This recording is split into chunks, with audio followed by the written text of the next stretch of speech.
देवी दाती। जी, पढ़िए यहाँ से प्रसिद्ध बिल्कुल। प्रार्थनाएं करना। जी, बोलिए।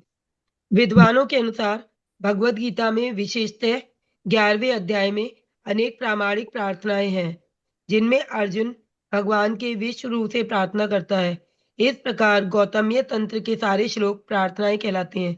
श्रीमद् भागवत में भी भगवान की सैकड़ों प्रार्थनाएं हैं। अतः भक्त को चाहिए कि अपने उच्चार के लिए उनमें से कुछ प्रार्थनाएं चुन ले। स्कंद पुराण में इन प्रार्थनाओं की महिमा का वर्णन। यहाँ तक ही रुके। जी हाँ, गुरुजी। यहाँ पे ये अपना श्लोक संख्या है 157, और ये अपना 36वां अंग है। यहाँ पे एक हिंदी में क्या लिखा है कि प्रसिद्ध प्रार्थनाएं करना। तो मतलब क्या प्रसिद्ध प्रार्थनाएं करना, इसको संस्कृत में क्या बोला है कि स्तव पाठ। स्तव पाठ इस तरह से इसको बोला है। मतलब क्या होता है कि जो पहले से ही कुछ भक्तों ने प्रार्थना करके रखी है शास्त्रों में, तो वो प्रार्थनाओं को दोहराना, तो ये होता है स्तव पाठ। तो भगवान के सामने, उनके अर्चा विग्रह के सामने, या नहीं भी हो सामने, हम एक जगह पे बैठ के खड़ा होके ऐसे ये प्रार्थनाएं दोहराना।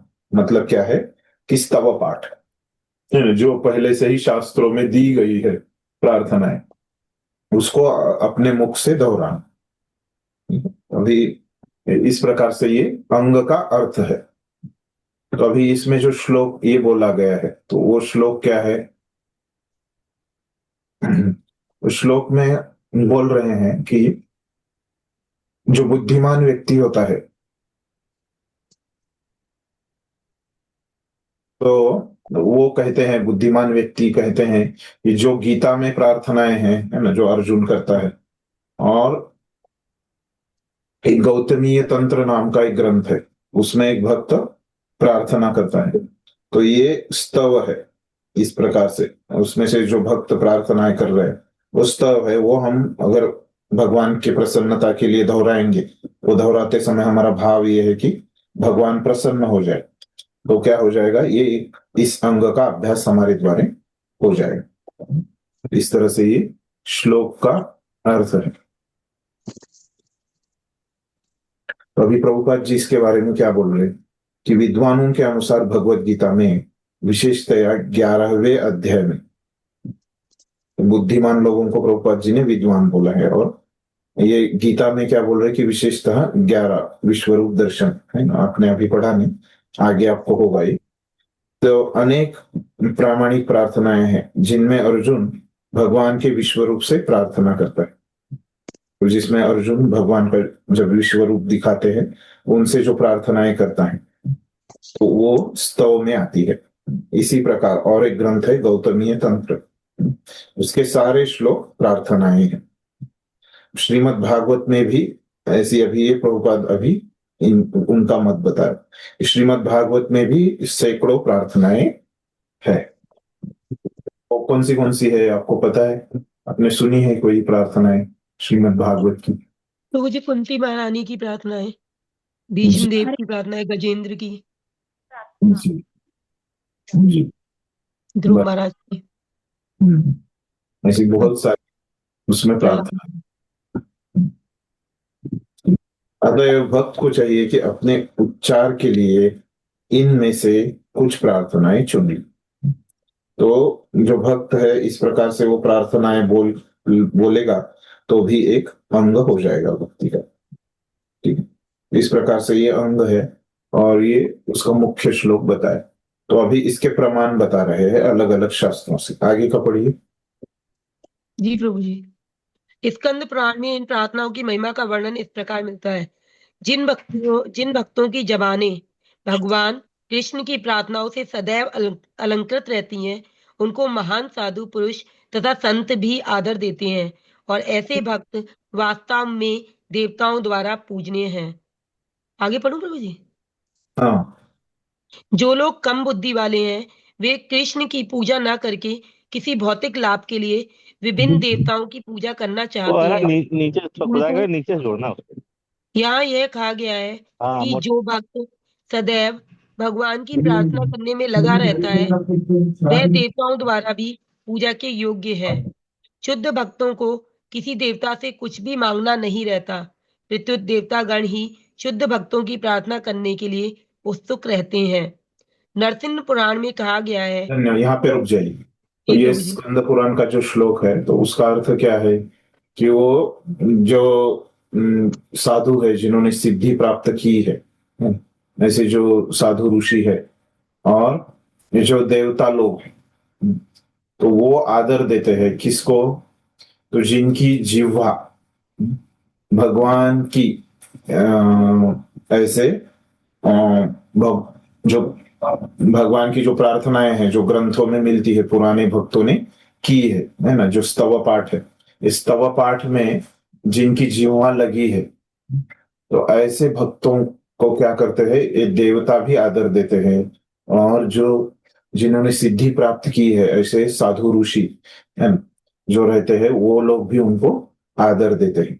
इस प्रकार से ये श्लोक है। तो इसमें अभी प्रभुपाद जी क्या समझा रहे हैं कि स्कंद पुराण में इन प्रार्थनाओं की महिमा का वर्णन इस प्रकार मिलता है। जिन भक्तों की जबानें है ना, जीवाएं भगवान कृष्ण की प्रार्थनाओं से सदैव अलंकृत रहती है, उनको महान साधु पुरुष संत भी आदर देते हैं। और ऐसे भक्त वास्तव में देवता द्वारा पूजनीय है, तो देवता लोग भी उनको आदर देते हैं उनकी पूजा करके। ये श्लोक है।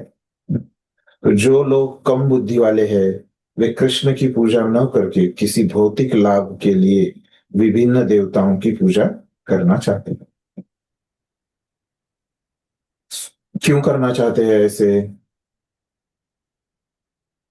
बोलो। ये क्या है कि भौतिक उनको समझ में नहीं आता। भौतिक लाभ होते हैं। हाँ, भौतिक लाभ के लिए वो देवताओं की पूजा करते हैं, है ना।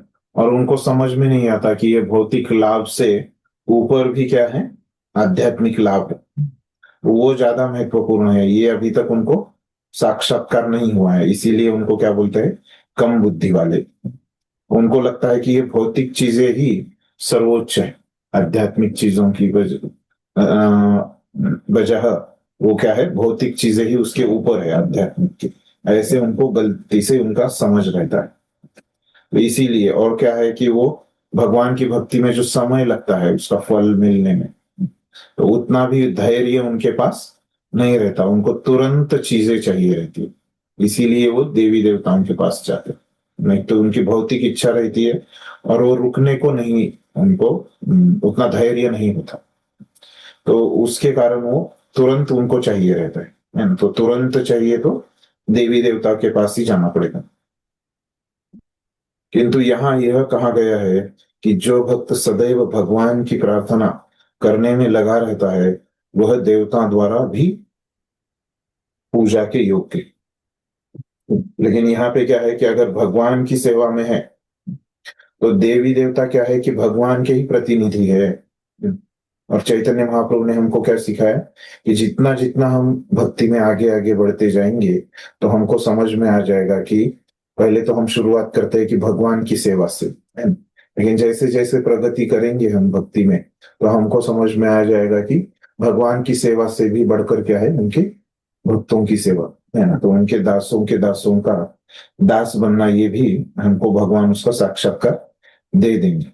और वो देवता लोगों का भी यही साक्षात्कार है कि जो भगवान की भक्ति में लगा है, ऐसा व्यक्ति जो प्रार्थनाएं कर रहा है भगवान को, तो देवी देवता उसको आदर देते हैं और उनकी पूजा में लगे हैं। इस प्रकार से प्रभुपद देख रहे। शुद्ध भक्तों को किसी देवता से कुछ भी मांगना नहीं रहता, प्रत्युत देवतागण ही शुद्ध भक्तों की प्रार्थना करने के लिए उत्सुक रहते हैं, है ना। तो देवतागण भी ऐसे भक्तों की सेवा में उत्सुक है। अगला पढ़िए। नरसिंह पुराण में कहा गया है, जो व्यक्ति भगवान कृष्ण के अर्चा विग्रह के समक्ष पहुंचते ही विभिन्न प्रार्थनाओं का पाठ करने लगता है, वह सारे पाप कर्मों के फलों से तुरंत छूट जाता है और बिना किसी संदेह के वैकुंठ लोक जाने का पात्र बन जाता है। अभी ये अगला श्लोक जो है वो नरसिंह पुराण से है। वो क्या बोल रहे प्रभुपाद जी, उसका अर्थ क्या है? जो व्यक्ति भगवान कृष्ण के अर्चा विग्रह के समक्ष पहुंचते ही विभिन्न प्रार्थनाओं का पाठ करने लगता है, वह सारे पाप कर्मों के फलों से तुरंत छूट जाता है और बिना किसी संदेह के वैकुंठ लोक जाने का पात्र बन जाता है। वैसे जो श्रीमद् भागवत में, भगवत गीता में या अन्य ग्रंथों में जो प्रार्थना दी रहती है, तो वो अगर हम भगवान के विग्रहों के सामने जब हम मंदिर जाते हैं, है ना, तो ऐसे इसका अभ्यास करेंगे, है ना, जब घर में है तभी भी कर सकते हैं। खास करके जो श्लोक बोला है ना, कि मंदिर में जाके अगर अर्चा विग्रहों के सामने बोलते हैं तो क्या होता है कि सभी पाप कर्मों से मुक्त होते हैं और भगवान के धाम वैकुंठ लोग जा सकते हैं। ऐसे नहीं कि हमको वहां पे ही जाके ही बोलना है, घर पे भी हम ये पाठ कर सकते हैं।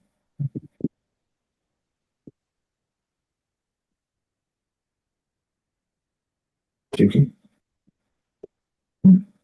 ह- तो ये हरे कृष्ण प्रभु जी। प्रभु जी बोलते हैं कि मंदिर के सामने भगवान के सामने कुछ मांगना नहीं चाहिए, भगवान बिन मांगे ही सब कुछ देते हैं। तो प्रभु जी मांगना बोलना पड़ता है कि इनको कि ये करो, घर में तो बोलते ही है। भौतिक, वो कहा जाता है कि भौतिक, है ना। हमने देखा था कि अन्याभिलाषिता शून्य। तो अन्याभिलाषिता शून्य मतलब क्या? कि अन्य इच्छाएं, अन्य कुछ भी नहीं मांगना है। तो अन्य नहीं मांगना है, लेकिन भक्ति के बारे में, भगवान की प्रसन्नता के लिए मांग सकते हैं। जी प्रभु जी। और अन्य, हमने उस समय देखा था कि अन्य भिलाषा शून्य नहीं है, तो क्या है? अन्याभिलाषिता शून्य। तो शीता मतलब क्या है कि भक्ति के लिए जो आवश्यक है, शरीर और आत्मा एक रखने के लिए जो आवश्यक है, वो हम मांग सकते हैं। अच्छी भक्ति करने के लिए हम मांग सकते हैं, लेकिन भौतिक चीजें अपनी प्रसन्नता के लिए नहीं, भगवान की प्रसन्नता करने के लिए जो भी आवश्यक है वो हम मांग सकते हैं। ठीक। तो अगला जो अंग है 37वां, वो क्या है? प्रसाद ग्रहण करना। वही। पद्म पुराण में विशेष उल्लेख है, जो व्यक्ति प्रसाद को आदर देता है और नियमित रूप से अर्चा विग्रह के सामने से कुछ दूर जाकर चरणामृत के साथ उसको खाता है। चरणामृत वह जल है जो भगवान के चरण कमलों पर अर्पित किया जाता है और जिसमें तुलसी के पौधे के बीज मिले रहते हैं। उसे उन पुष्प उसे उन पुण्य कर्मों के फल प्राप्त होते हैं जो 10,000 यज्ञ करने से प्राप्त होते हैं। जी। अभी ये जो तो अंग पता है कि प्रसाद ग्रहण करना, है ना, तो उसको संस्कृत में क्या है कि नैवेद्य आस्वादो। तो नैवेद्य आस्वादो, ऐसा उसका संस्कृत में नाम है। तो अभी यहाँ पे पद्म पुराण का श्लोक लिया है, उसका अर्थ क्या है? जो व्यक्ति प्रसाद को आदर देता है और नियमित रूप से अर्चा विग्रह के सामने से कुछ दूर जाकर चरणामृत के साथ उसको खाता है। चरणामृत क्या होता है, ये प्रभुपाद जी ने यहाँ पे बताया।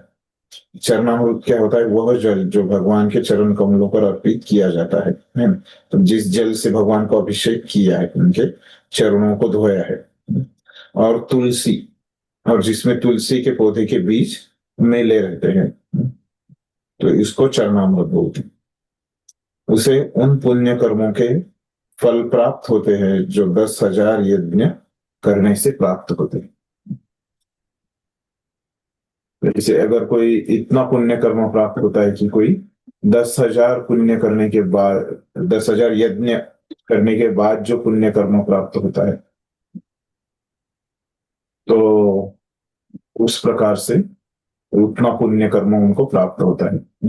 यहाँ पे विशेष बात यह है कि देखिए प्रभुपाद जी ने क्या लिखा है कि अर्चा विग्रह के सामने से कुछ दूर जाकर, है ना। ऐसे क्यों है यहाँ पे?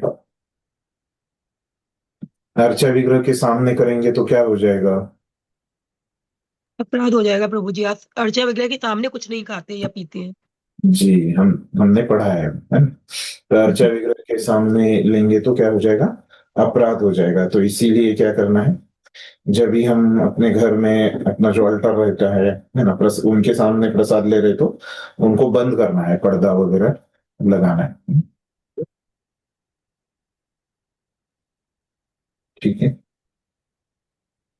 चलिए अगला अंग देखते हैं फिर, पढ़िए। चरणामृत पान। भगवान को वस्त्र पहनाने के पूर्व प्रातःकाल स्नान कराते समय चरणामृत बनाया जाता है। सुगंधियों तथा फूलों से युक्त जो जल भगवान के चरण कमलों से बहकर नीचे गिरता है उसे एकत्र कर लिया जाता है और उसमें दही मिला दी जाती है। इस तरह इस चरणामृत में न केवल सुगंधित स्वाद आ जाता है अपितु इसका आध्यात्मिक मूल्य भी बढ़ जाता है। जैसे कि पद्म पुराण में वर्णित है कि जिस व्यक्ति ने कभी कोई दान नहीं दिया, जिसने यज्ञ नहीं किया, जिसने वेदों का अध्ययन नहीं किया, जिसने कभी ईश्वर की पूजा नहीं की, अर्थात जिसने कोई भी पुण्य कर्म नहीं किए, यदि वह मंदिर में रखे चरणामृत का केवल पान कर लेता है तो वह भगवत धाम जाने का अधिकारी बन जाता है। मंदिर में चरणामृत को एक बड़े बर्तन में रखने की प्रथा है। जो भक्त मंदिर में अर्चा विग्रह को प्रणाम करने आते हैं वे अत्यंत विनीत भाव से 3 बूंद चरणामृत ग्रहण करते हैं और दिव्य आनंद का सुख अनुभव करते हैं। देखिए, अभी ये तो पता है कि चरणामृत का पान है, तो इसको संस्कृत में क्या बोला है? यथा पाद्य अस्वादो, पाद्य अस्वादो। तो चरणामृत पाद्य, तो पाद्य मतलब भगवान के जो पैरों से आता है उसका आस्वादन करना, उसका पान करना। तो अभी देखिए, ये जो श्लोक है वो पद्म पुराण का है, वो प्रभुपाद जी ने तात्पर्य में लिया है, तो हम प्रभुपाद जी का तात्पर्य समझ लेते हैं।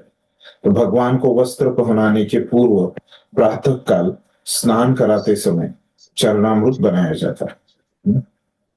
तो भगवान को जब वस्त्र पहनाते हैं तो उसके पूर्व भगवान को वस्त्र पहना के दर्शन हमको कब मिलते हैं मंदिर में? कितने बजे मिलते हैं?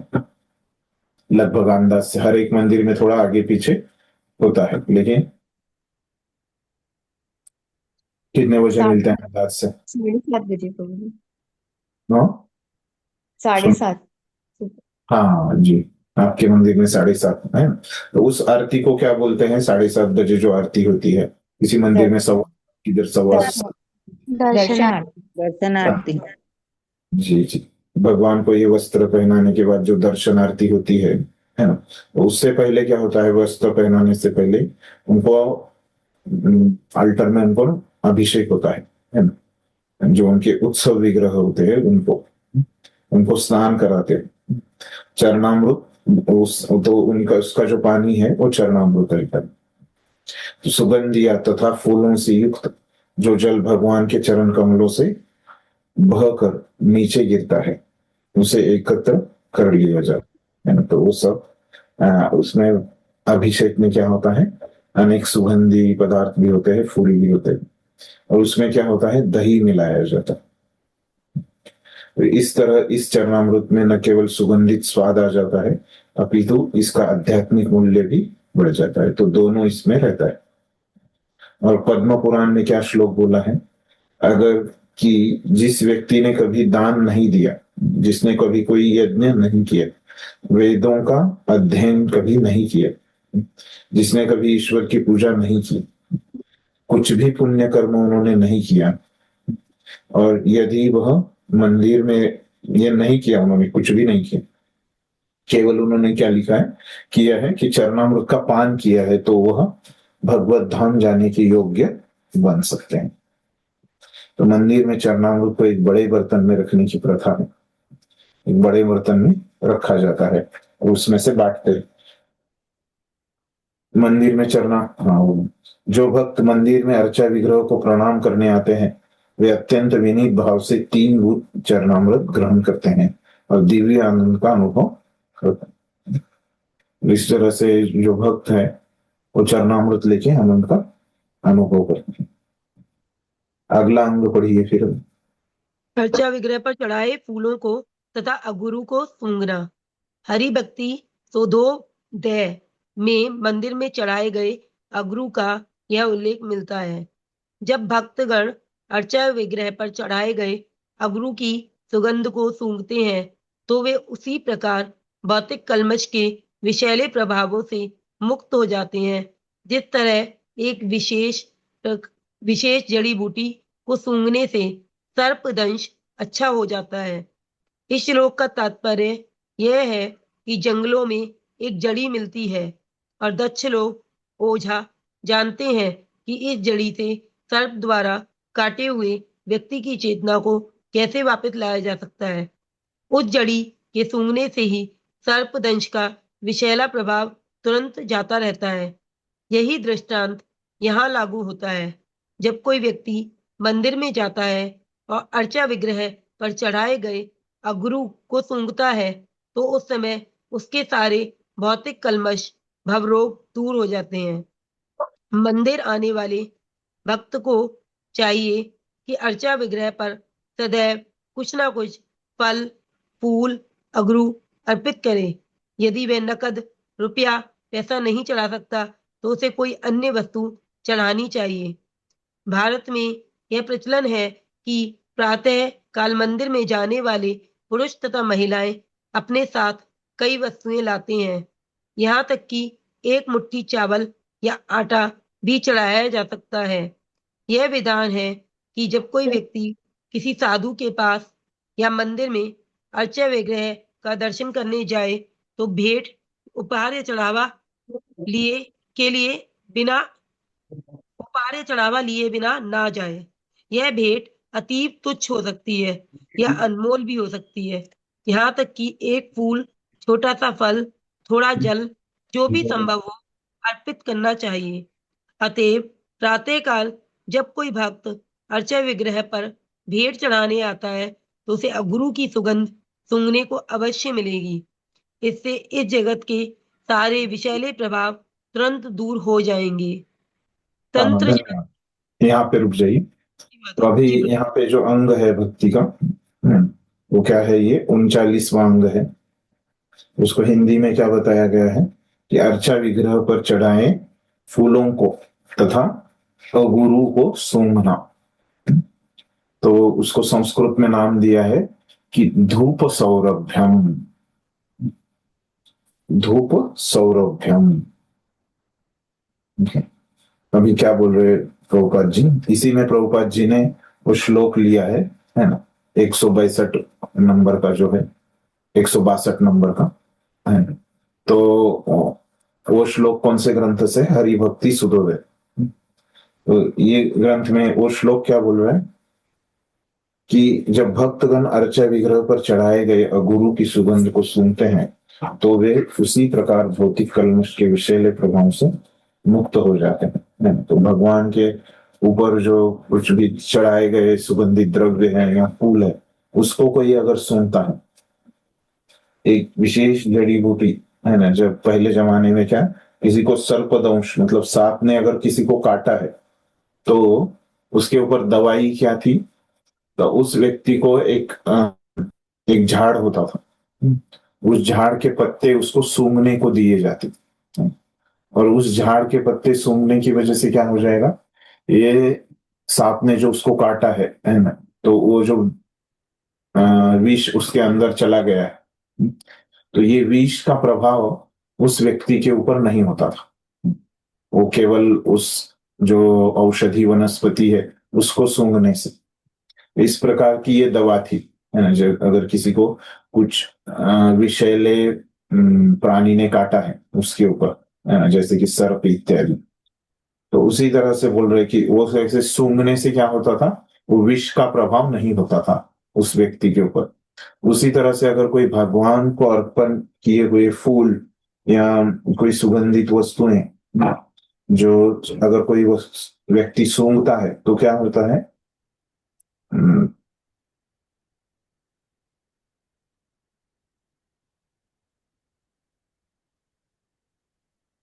भौतिक कल्मश, है ना, ये भौतिक कल्मश या भवरोग की उसकी बीमारी दूर हो जाती है। जैसे वो सर्पदंश का जो विषैला प्रभाव है ना, वो उसके ऊपर नहीं होता। उसी तरह से ये बीमार, ये अगर कोई सूंघेगा जो भगवान को अर्पित किए हुए फूल है या अगुरु है, मंदिर आने वाले भक्तों को चाहिए कि अर्चा विग्रह पर सदैव कुछ ना कुछ है। तो ये बोल रहे कि जब हम भगवान को कुछ ना कुछ हम अर्पित करें, तो तो जो भी हमारी जो क्षमता है ना, तो भगवान के ऐसे यहाँ पे कुछ इच्छा नहीं है कि हमने उनको बड़ी बड़ी चीजें अर्पित करना है। तो भगवान को क्या है, जैसे गीता में बताते हैं कि उनको तो प्रेम चाहिए, है ना, भक्ति चाहिए, वो महत्वपूर्ण है। तो जो भी उसके वो दिखाने के लिए अब जो भी चीज है, फल है, फूल है, गुरु है, पुष्प, जल है ना, जो भी आप अर्पण कर सकते हैं आपके सामर्थ्य से, वो हमने करना चाहिए। भारत में इस प्रकार की प्रथा है, यहाँ इसे बोल रहे हैं क्यों। यहाँ तक कि फिर कुछ लोग उनके उनके हिसाब से कोई एक मुट्ठी चाट बोल देता है, आटा देता है। तो ऐसे वहां पे है, जब हमारे जो गुरु वर्ग रहते हैं, है ना, उनको हम मिलने को जाते हैं तो भी हमको कुछ लेके जाना चाहिए, ऐसे भी बोल रहे हैं। फिर नहीं, ये जो हम लेके जा रहे हैं, तो क्या उनको लिए लेके जा रहे हैं वो जरूरी नहीं है। वो अति तुच्छ भी हो सकता है, अनमोल भी हो सकता है, जो हमारी क्षमता है उसके हिसाब से, है ना। ऐसे नहीं कि अनमोल ही लेके जाना है, ऐसे नहीं।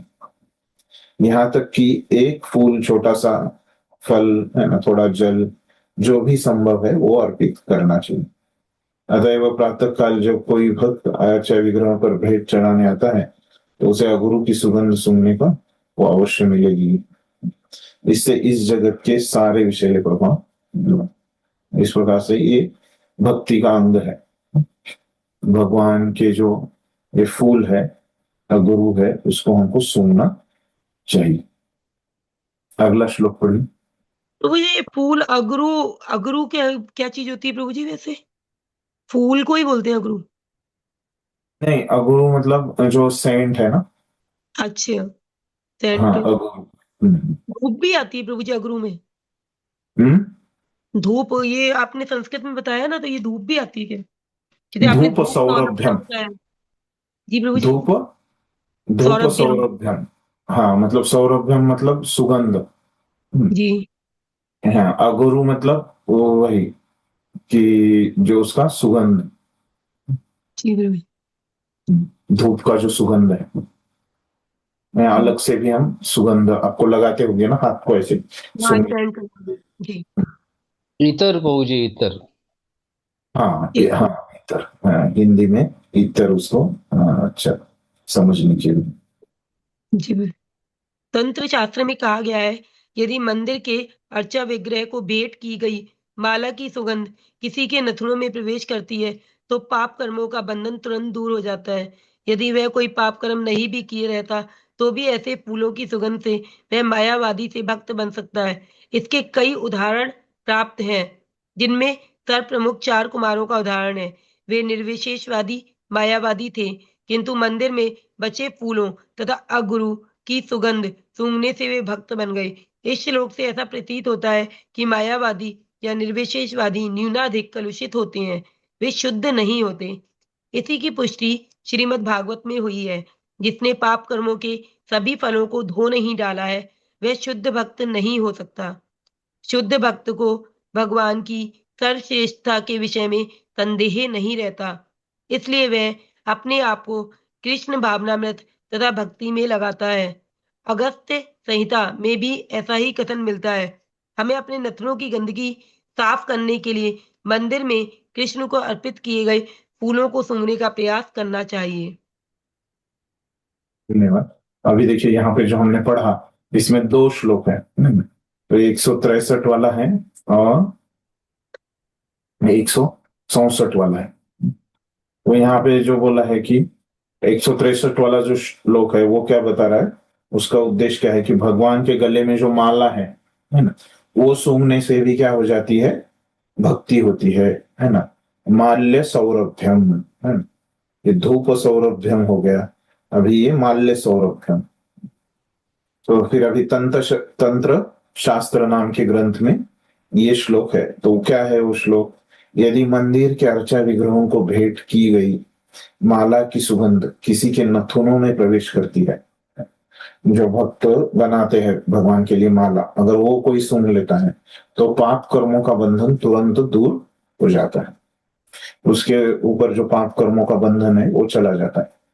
यदि वह कोई पाप कर्म नहीं भी किए रहता तो भी ऐसे फूलों की सुगंध से वो मायावादी से भक्त बन सकता है। पाप कर्म तो दूर हो जाएंगे, इन मायावादी लोग भी भक्ति करते हैं। हमने देखा भक्ति करते हैं मतलब आध्यात्मिक कार्य करते हैं, है ना। तो भक्ति तो करेंगे तो वो मायावादी नहीं भक्त हो जाएंगे। तो मायावादी लोग भी क्या है, आध्यात्मिक रास्ते में है, लेकिन ये आध्यात्मिक रास्ते में होने से वजह से क्या होता है, तो उनके भी बहुत सारे पाप कर्म चले जाते हैं, है ना। कोई कोई मायावादी जो बहुत आगे प्रगति किया है उन्होंने, तो क्या होता है, उनके बहुत सारे पाप कर्म भी गए रहते हैं, लगभग, है ना, थोड़े से ही उनके बचे रहते हैं पाप कर्म। तो ऐसे मायावादी लोग, है ना, जिनके बहुत सारे पहले ही पाप कर्म चले गए हैं, तो ऐसे मायावादी लोग क्या होते हैं, फिर वो भक्त बन जाते हैं, क्योंकि ये क्या है, भक्ति का कार्य है। ये हमने देखा कि भक्ति कैसे मिलती है हमको, एक तो कोई भक्त देता है या भक्ति के कार्य हम करते हैं, तो दो चीजों से हमको भक्ति मिलती है। तो भक्तों के प्रार्थनाओं से, भक्तों के आशीर्वाद से मिलती है। और ये जो 64 अंग हमने बताए हैं वो सही भाव में, है ना, शुद्ध भक्ति की जो व्याख्या हमने दी है उस व्याख्या को चलते हुए, है ना, शुद्ध भक्ति से अगर ये हम 64 अंग करते हैं तो क्या हमको मिलते हैं, ये भी शुद्ध भक्ति हमको मिलती है। तो वैसे ही इस अंग का अगर कोई ये सूंघ लेगा, भगवान के गले में जो माला है ना, या किधर भी भगवान को अर्पण की हुई उनके पैरों में, गले में जो माला है, वो माला को अगर फूलों को, माला को, धूप को, अत्तर को, है ना, अगोरू को अगर हम सुनते हैं तो भक्ति हो जाती है, और ये मायावादी लोग भक्त बन जाते हैं। दो उदाहरण दे रहे कि भागवतम में ये लीला आती है 3रे स्कंद में, वो प्रभुपाद जी यहाँ पे बता रहे कि चतुष कुमार थे, तो वो तो मायावादी लोग थे, इन वो वैकुंठ में आते हैं और वहां पे क्या होता है कि भगवान के चरण कमलों के जो अर्पित तुलसी है उसको वो सूंघ लेते हैं। मकरंद वायु, तुलस्या मकरंद वायु, ऐसे वहां पे भागवतम में लिखा है। तो उसका जो सुगंध है ना, जो भगवान की तुलसी से आ रहा था, है ना, वो ये लोग सूंघ लेते हैं, चतुष्कुमार लोग। और वो सूंघने की वजह से क्या हो जाता है, जो पहले मायावादी थे वो लोग, है ना, वो क्या होते हैं, वो भक्त बन जाते हैं वहां पे वैकुंठ में जाके। तो श्रीमद् भागवत में वही बोल रहे प्रभुपाद कि इसकी पुष्टि श्रीमद् भागवत में हुई है। वो क्या होता है, शुद्ध भक्त बन जाते हैं। शुद्ध भक्त को भगवान की श्रेष्ठता के विषय में संदेह नहीं रहता। तो कौन रहता है शुद्ध भक्त, जिसको कोई, हमने देखा कि भक्तों के 3 प्रकार हमने, कनिष्ठ, मध्यम और सर्वोच्च, है ना। तो ये सर्वोच्च भक्त जो रहता है उसके मन में पूरा दृढ़ रहता है कि कृष्ण ही पूर्ण पुरुषोत्तम भगवान है ना, तो भगवान ही सबसे श्रेष्ठ है। और इसीलिए वो क्या करते रहता है, खुद को भक्ति करने में लगाता है। तो ये जो है, इस प्रकार से ये तंत्र शास्त्र का श्लोक है। फिर और एक श्लोक यहाँ पे आता है, वो क्या, कि अगस्त संहिता का। तो वो श्लोक में क्या बोला है कि हमें अपने नथुनों की गंदगी साफ करने के लिए मंदिर में कृष्ण को अर्पित किए गए फूलों को सूंघने का प्रयास करना चाहिए। तो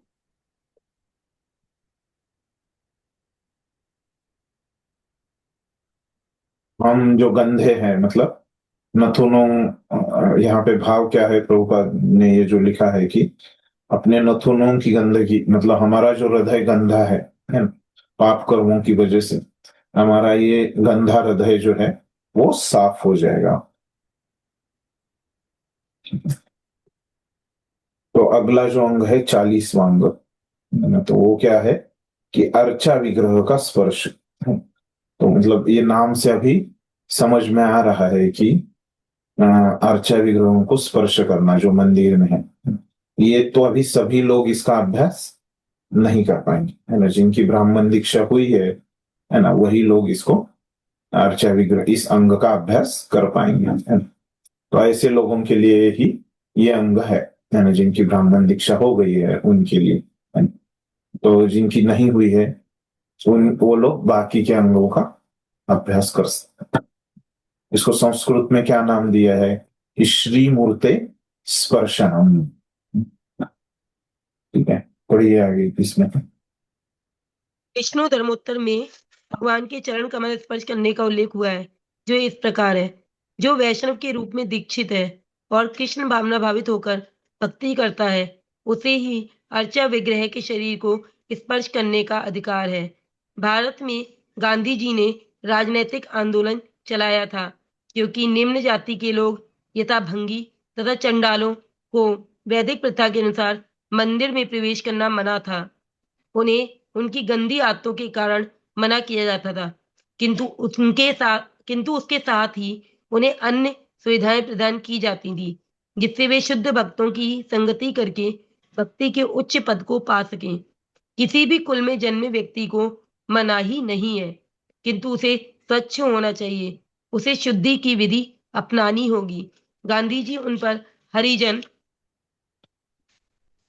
ईश्वर की संतान की झूठी मोहर लगाकर उन्हें शुद्ध करना चाहते थे। इसलिए मंदिर के स्वामियों तथा गांधी के अनुयायियों में काफी खींचतानी चलती रही। जो हो, वर्तमान नियम समस्त शास्त्रों द्वारा सम्मत है कि जो कोई भी शुद्ध हो वह मंदिर में प्रवेश कर सकता है। वस्तुतः यही स्थिति होनी चाहिए। जो उचित रीति से दीक्षित है, जो यम नियमों का ठीक से पालन करता है, वही प्रवेश कर सकता है और अर्चय विग्रह का स्पर्श भी कर सकता है, सभी लोग नहीं। और जो व्यक्ति ऐसे नियमों का पालन करते हुए अर्चय विग्रह के शरीर का स्पर्श करता है, वह तुरंत भौतिक पापों के कलमश से मुक्त हो जाता है और उसकी सारी इच्छाएं अविलंब पूरी हो जाती हैं। धन्यवाद। देखिए, तो अभी हमने ये अंग का अर्थ तो देख लिया है, अभी इसका श्लोक देखते हैं। इसमें जो श्लोक लिया है 165वां, वो क्या बोल रहे कि विष्णु धर्मोत्तर नाम के ग्रंथ से है। उसमें क्या हो रहा है, वो ग्रंथ में भगवान के चरण कमल स्पर्श करने का उल्लेख हुआ है ना। तो इसका महिमा है ना, भगवान के शरीर को स्पर्श करने का महिमा वहां पे बताया है विष्णु धर्मोत्तर इस ग्रंथ में। तो क्या बोल रहे, वो श्लोक क्या है कि जो वैष्णव के रूप में दीक्षित है ना, मतलब वैष्णव के रूप में मतलब जिसकी ब्राह्मण दीक्षा दूसरी दीक्षा हो गई है, और सिर्फ दीक्षा होने से काफी नहीं है कि क्या है कि उसको साथ में वो भक्ति भी कर रहा है, कृष्ण भावना भावित होकर वो भक्ति करता है ना, अच्छे से ध्यान लगा के वो भक्ति भी करता है, उसे ही अर्चा विग्रह के शरीर को स्पर्श करने का अधिकार है ना। तो ऐसे व्यक्ति को ही भगवान के शरीर को वो स्पर्श कर सकता है ना। दीक्षा होने से नहीं होगा, दीक्षा होने के साथ भी सभी नियमों का 16 माला जो 4 नियम है और कुछ ग्रंथ अध्ययन है, भक्तों का संग मंदिर में आना, तो ये सब चीजें वो कर रहा है, भक्ति कर रहा है, तभी उसको अधिकार है। नहीं तो सिर्फ दीक्षा होने से कुछ नहीं होता। तो भारत में गांधी जी ने राजनीतिक आंदोलन चलाया था। तो अभी प्रभुपाद जी बोल रहे थे गांधी जी ने क्या किया था, एक हरिजन आंदोलन, उन्होंने जिन्होंने इतिहास पढ़ा है उनको पता होगा, उन्होंने इस तरह से एक आंदोलन चलाया था, है ना। नासिक में उन्होंने जैसे कालाराम मंदिर था, मतलब है अभी भी वो कालाराम मंदिर है वहां पे, तो वहां पे उन्होंने दलित समाज के जो लोग, जो पहले दलित समाज के लोगों को मंदिर में प्रवेश नहीं मिलता था, तो उनको उन्होंने वहां पे प्रवेश दिलाया था गांधी जी ने आंदोलन करके, एक कालाराम मंदिर में, नासिक में है अभी भी वो मंदिर। तो क्या बोल रहे अभी प्रभुपाद उसका संदर्भ लेके कि निम्न जाति के लोग यथा भंगी तथा चांडाल को वैदिक प्रथा के अनुसार मंदिर में प्रवेश करना मना था। तो ये वैदिक प्रथा थी, है ना। तो हम लोग नहीं बोल रहे कि ये सही है ना, ऐसे नहीं बोल रहे, है ना। तो ऐसे प्रभुपाद का मत नहीं है ना, कि ये जो दलित लोग है या ये जो निम्न जाति के जो लोग है उन्होंने मंदिर में नहीं आना चाहिए, ऐसे नहीं बोल रहे प्रभुपाद, ऐसे वैदिक प्रथा थी, नहीं बोल रहे, है ना। तो उन्हें उनकी गंदी आदतों के कारण मना किया जाता था। तो ऐसे वेदों में उनको क्यों मना किया है? क्योंकि उनकी आदतों के कारण वो इतना स्वच्छ नहीं रहते, नहाते नहीं, उनके कार्य भी गंदे रहते हैं, तो इसके कारण ऐसे उनके स्वभाव और उनके गुणों की वजह से ऐसे उनको वेदों में उनको मनाही की गई थी, है ना। और आगे प्रभुपाद जी क्या बोल रहे कि किंतु उसके साथ ही उन्हें अन्य सुविधाएं प्रदान की जाती थी, है ना। ये कुछ उनके ऊपर बंधन थे, है ना, लेकिन उनको कुछ वहां पे वो बंधन के प्रति उनको कुछ छूट भी मिलती थी, है ना। तो उनको कुछ अन्य सुविधाएं भी मिलती थी, ऐसे नहीं कि उनका कुछ शोषण किया जा रहा था मंदिर में आना उनको बंद करके, है ना, ऐसे नहीं कि उनका कुछ शोषण था, है ना। अन्य जगह पे उनको छूट दी थी। तो क्या जगहें थी वो अभी पता नहीं, उतना अभ्यास नहीं है ना वेदों का वगैरह, तो वो पता नहीं है, लेकिन थी बोल रहे प्रभुपाद, जिससे वे शुद्ध भक्तों की संगति करके भक्ति के उच्च पद को पा सके। तो इसके पीछे उद्देश्य क्या था? ये लोग उतना अर्चा विग्रह के सामने जाने के लिए उतने जो स्वच्छता वगैरह, हमने देखा ना कि कोई भी अगर अर्चा विग्रह के सामने नहीं जा सकता ऐसे अस्वच्छ व्यक्ति, है ना, तो नहीं तो अपराध हो जाएगा, उल्टा इन लोगों का पतन हो जाएगा। तो उसके पीछे उद्देश्य था कि उन लोगों का पतन न हो और वो लोग भक्तों का संग करे, भक्तों का संग करके धीरे धीरे उनका वो स्वच्छता वगैरह पालन करेंगे तो फिर वो आ सकते हैं भगवान के दर्शन को भी। किसी भी कुल में जन्मे व्यक्ति को मनाही नहीं है ना। तो ऐसे नहीं है कि वो दलित है इसलिए उनको मनाही है ना, तो वैसे नहीं है। किंतु क्या है, किंतु उसे स्वच्छ होना चाहिए। यहाँ पे क्या है कि वो लोग स्वच्छ रहते नहीं, इसलिए उनको मनाही है। स्वच्छ होके अगर वो आते हैं तो क्या है, उनको कोई रोकेगा नहीं। तो स्वच्छ होना मतलब क्या? तो स्वच्छता की विधि उनको अपनानी होगी। बस गांधी जी ने उनको क्या बोला? हरिजन, है ना। बस ऐसे मोहर लगाने से कुछ नहीं होगा, है ना, बस ऐसे उनको हरिजन बोलने से कुछ नहीं होगा, लेकिन उनको वो हरिजन की तरह वैसे बर्ताव भी करना पड़ेगा भगवान के भक्तों की तरह। तो क्या बोल रहे? जो हो वर्तमान नियम सम्मत शास्त्रों द्वारा मत है कि जो कोई भी शुद्ध हो वह मंदिर में प्रवेश कर सकता है। तो शुद्ध अवस्था में मंदिर में प्रवेश करना चाहिए। वस्तुतः यही स्थिति होनी चाहिए। जो उचित रीति से दीक्षित है, जो यम नियमों का ठीक से पालन करता है, और वही प्रवेश कर सकता है। तो ये जो लोग हैं वो उतना नहीं कर सकते, इसलिए उनको मनाही थी। और अर्चा विग्रह का स्पर्श भी, अगर हम ऐसे ऐसे आगे बढ़ेंगे तो हम अर्चा विग्रह का भी स्पर्श कर सकते हैं। सभी लोग नहीं, तो सभी लोग इस प्रकार के कार्य नहीं कर सकते। और जो व्यक्ति ऐसे नियमों का पालन करते हुए अर्चा विग्रह के शरीर का स्पर्श करता है, वह तुरंत ही भौतिक पापों के कलमों से मुक्त हो जाता है। तो ऐसे अगर कोई करता है तो उसके सभी पाप कर्म दूर हो जाते हैं और उसकी सारी इच्छाएं पूरी हो जाती है बहुत जल्दी, अविलंब। तो इस प्रकार से ये भक्ति का अंग है। उसमें क्या होता, जो भगवान अंग क्या है कि भगवान के विग्रहों को स्पर्श करना।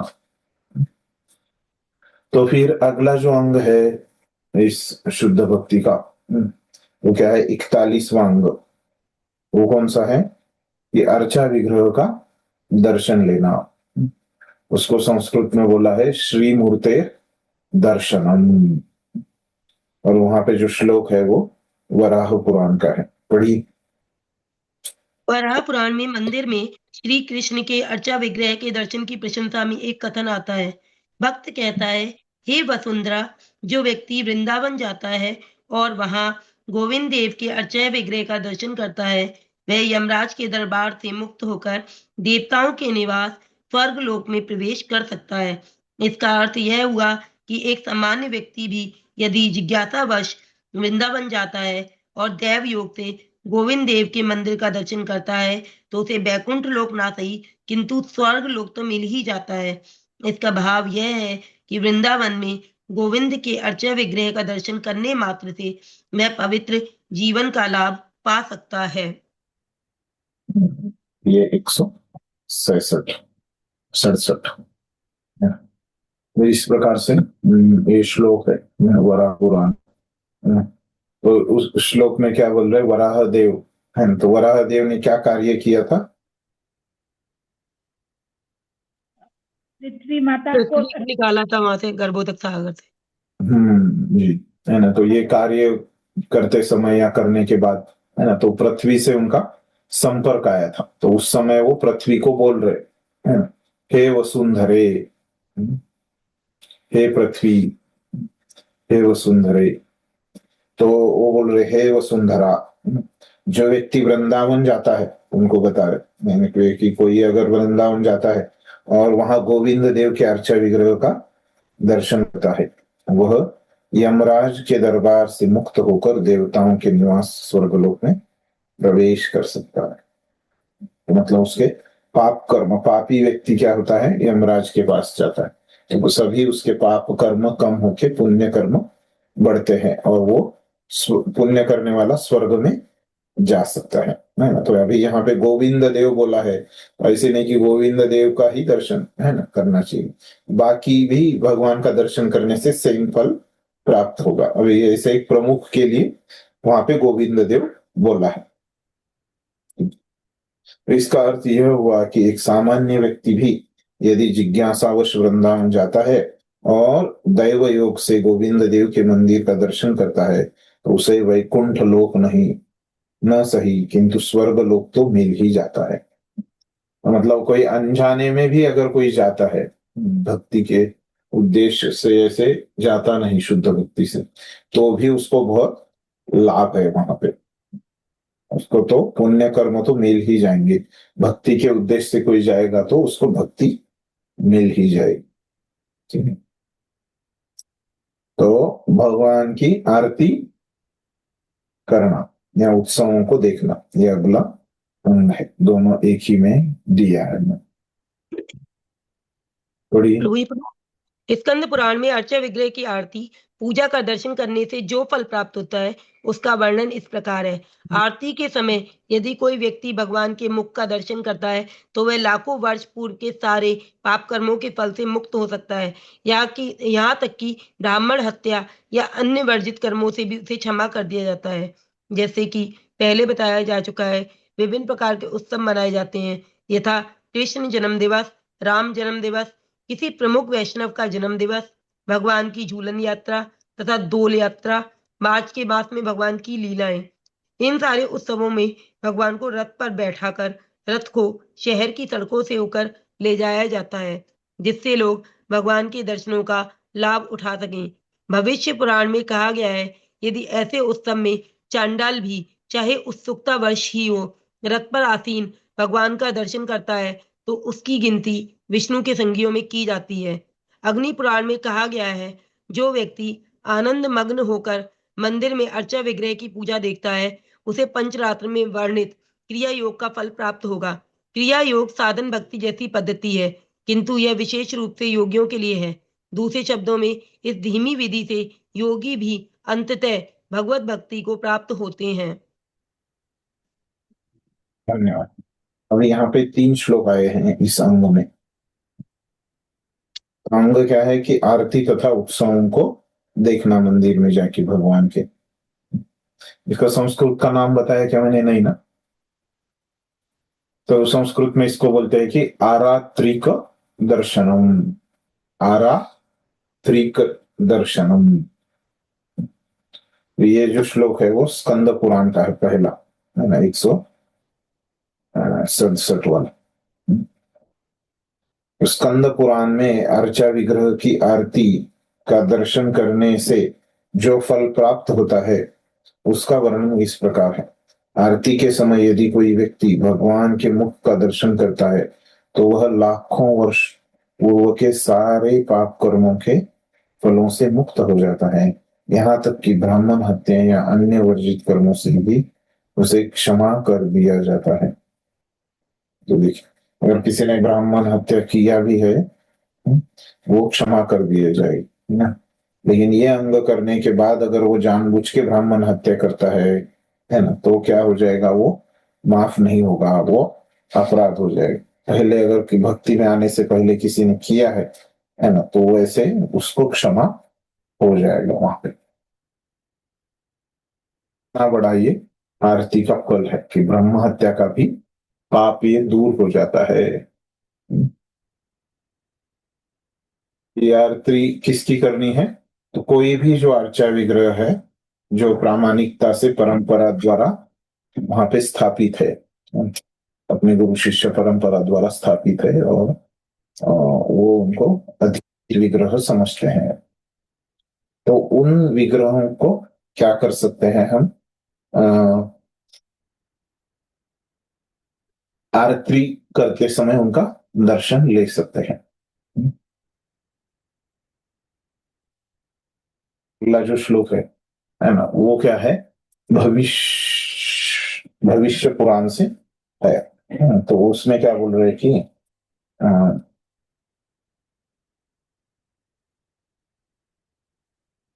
उसके बारे में प्रभुपाद जी ने लिखा है कि जैसा कि पहले बतलाया जा चुका है, विभिन्न प्रकार के उत्सव मनाए जाते हैं, यथा कृष्ण जन्म दिवस, राम जन्म दिवस, किसी प्रमुख वैष्णव का दिवस, तो भगवान की झूलन यात्रा तथा दोल यात्रा,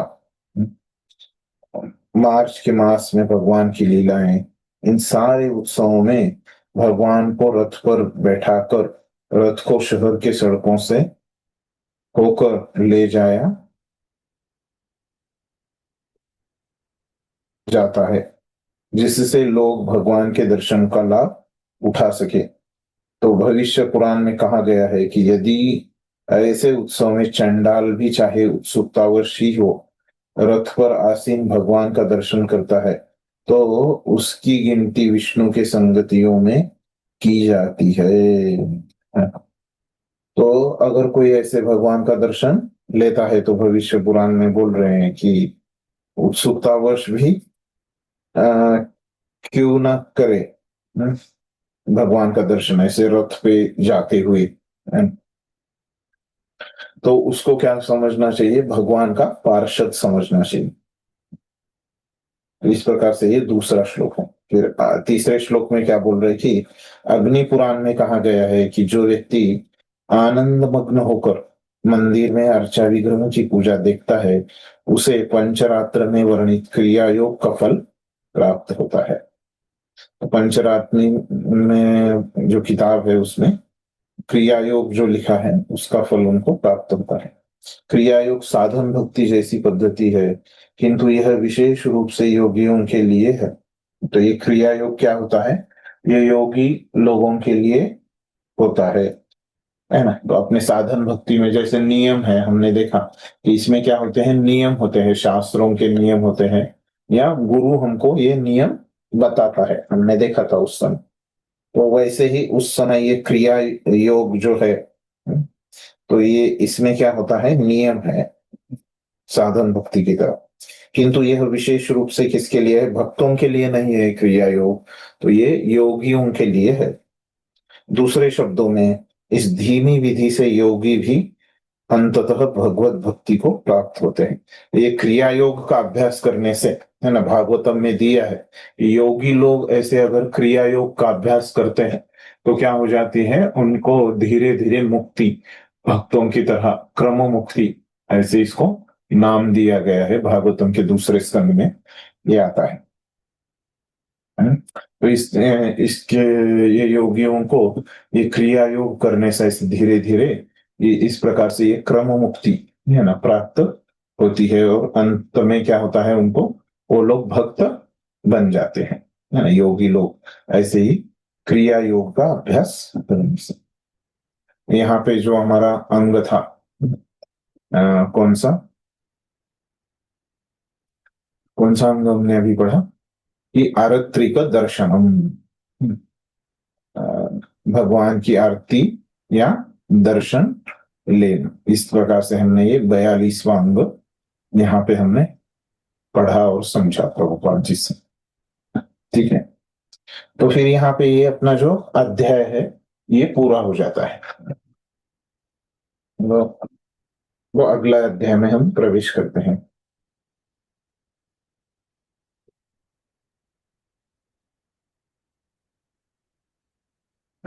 तो अध्याय हमारा 9वां पूरा हो गया है। तो अभी अध्याय 10 में उसका जो शीर्षक है श्रवण तथा स्मरण की विधियां, है ना। तो इस प्रकार का शीर्षक क्यों दिया है? क्योंकि इस अध्याय में मुख्यत्वे वो श्रवण और स्मरण ये 2 अंगों का अभ्यास यहाँ पे किया है, इसीलिए अन्य भी कुछ अंग है, तो प्रमुखता से ये 2 अंगों का है, तो इसीलिए इस तरह से उनको नाम दिया है प्रभुपाद जी ने, श्रवण तथा स्मरण की विधियां। ठीक है, तभी अगला जो अंग है ना 43वां, वो क्या है कि श्रवण। तो पहले श्लोक में वो बताते हैं कि श्रवण मतलब क्या होता है। तो इसको संस्कृत में भी नाम क्या है? श्रवणम, है ना, ऐसे ही नाम है, और हिंदी में उसको श्रवण बोला है। तो अभी इसकी व्याख्या करते हैं। 170वां जो श्लोक है, तो 169 पिछले यहां तक हो गए, तो ये पहले परिच्छेद में इसकी व्याख्या करते हैं। तो प्रभुपाद जी मूल 170वें श्लोक में रूप गोस्वामी जी क्या कह रहे हैं कि श्रवण मतलब क्या होता है कि भगवान के नाम, है ना, भगवान के नाम का श्रवण करना, और क्या, भगवान के चरित्र का श्रवण करना,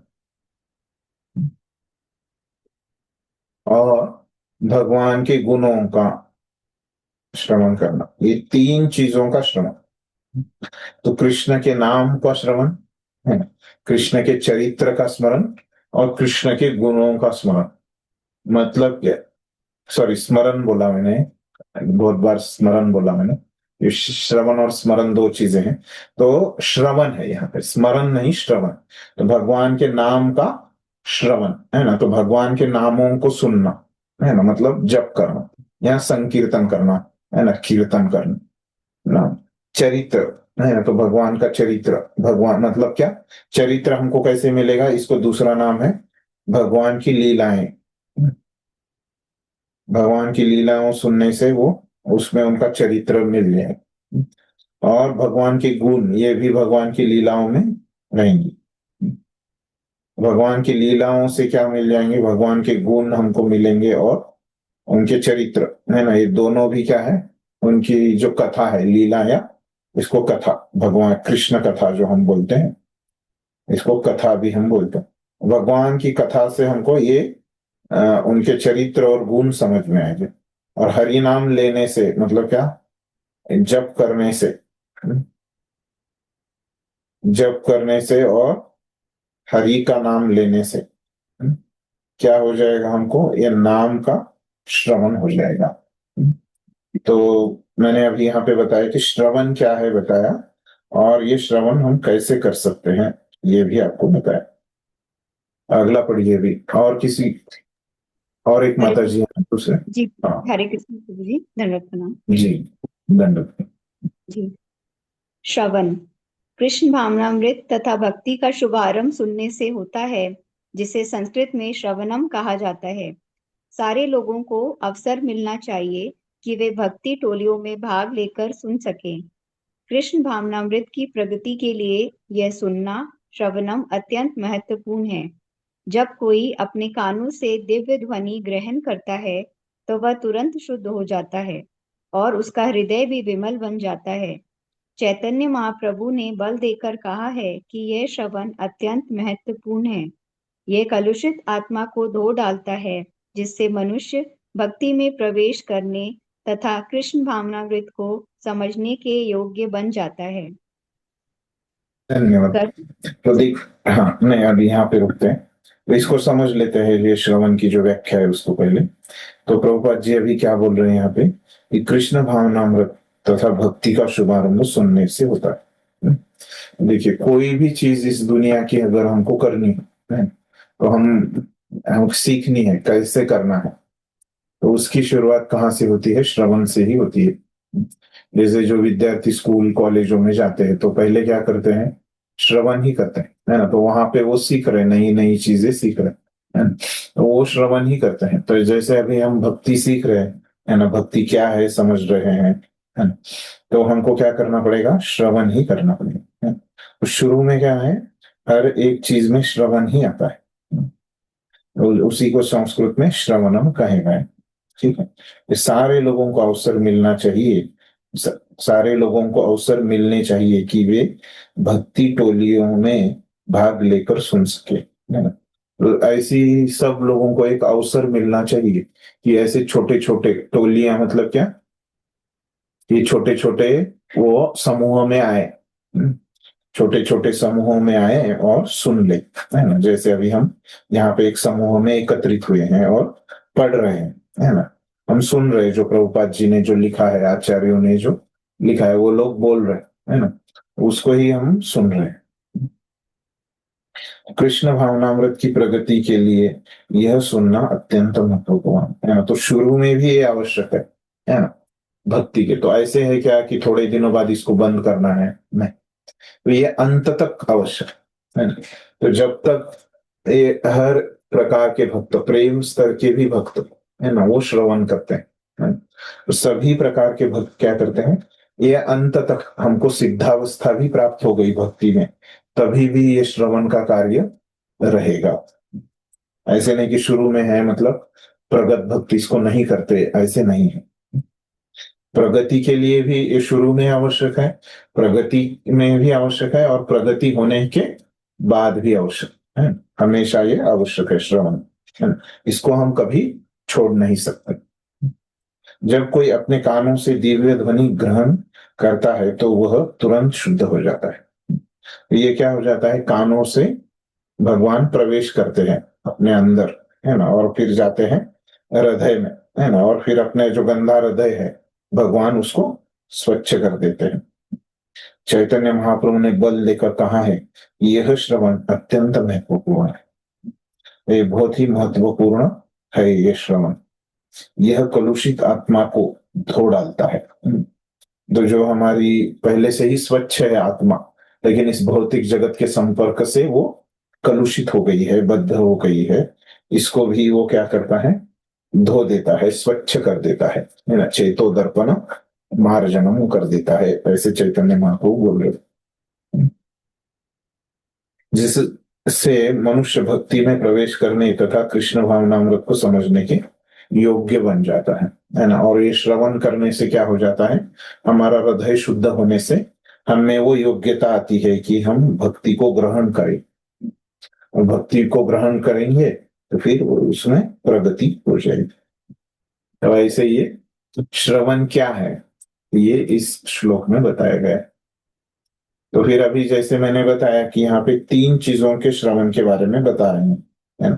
तो उनके नाम का श्रवण, है ना, उनके चरित्र का श्रवण और उनके गुणों का श्रवण, है ना। उनके मतलब भगवान के, भगवान के नाम का, भगवान के चरित्र का और भगवान के गुणों का श्रवण करना। अभी जो अगला श्लोक है गरुड़ पुराण से जो बता रहे हैं, वो क्या है कि भगवान के नाम का श्रवण है। तो ये कैसे महत्वपूर्ण है, इस श्लोक में चर्चा हुई है। पढ़िए। गरुड़ पुराण में श्रवण पर बड़े ही सुंदर ढंग से बल देकर ये कहा गया है कि इस भौतिक जगत में बद्ध जीवन की दशा वैसे ही है जैसे सांप के द्वारा काटे गए अचेत पड़े व्यक्ति की। ऐसा इसलिए है क्योंकि दोनों अचेत अवस्थाएं मंत्र ध्वनि से समाप्त की जा सकती हैं। जब किसी मनुष्य को सर्प काट जाता है तो वह तुरंत नहीं मरता, अपितु पहले अचेत होता है और फिर मूर्छावस्था में पड़ा रहता है। इस भौतिक जगत में जो आया है वह भी सोता रहता है, जैसे वह अपने स्वयं या अपने कर्तव्य तथा ईश्वर के साथ अपने संबंध में अनभिज्ञ हो।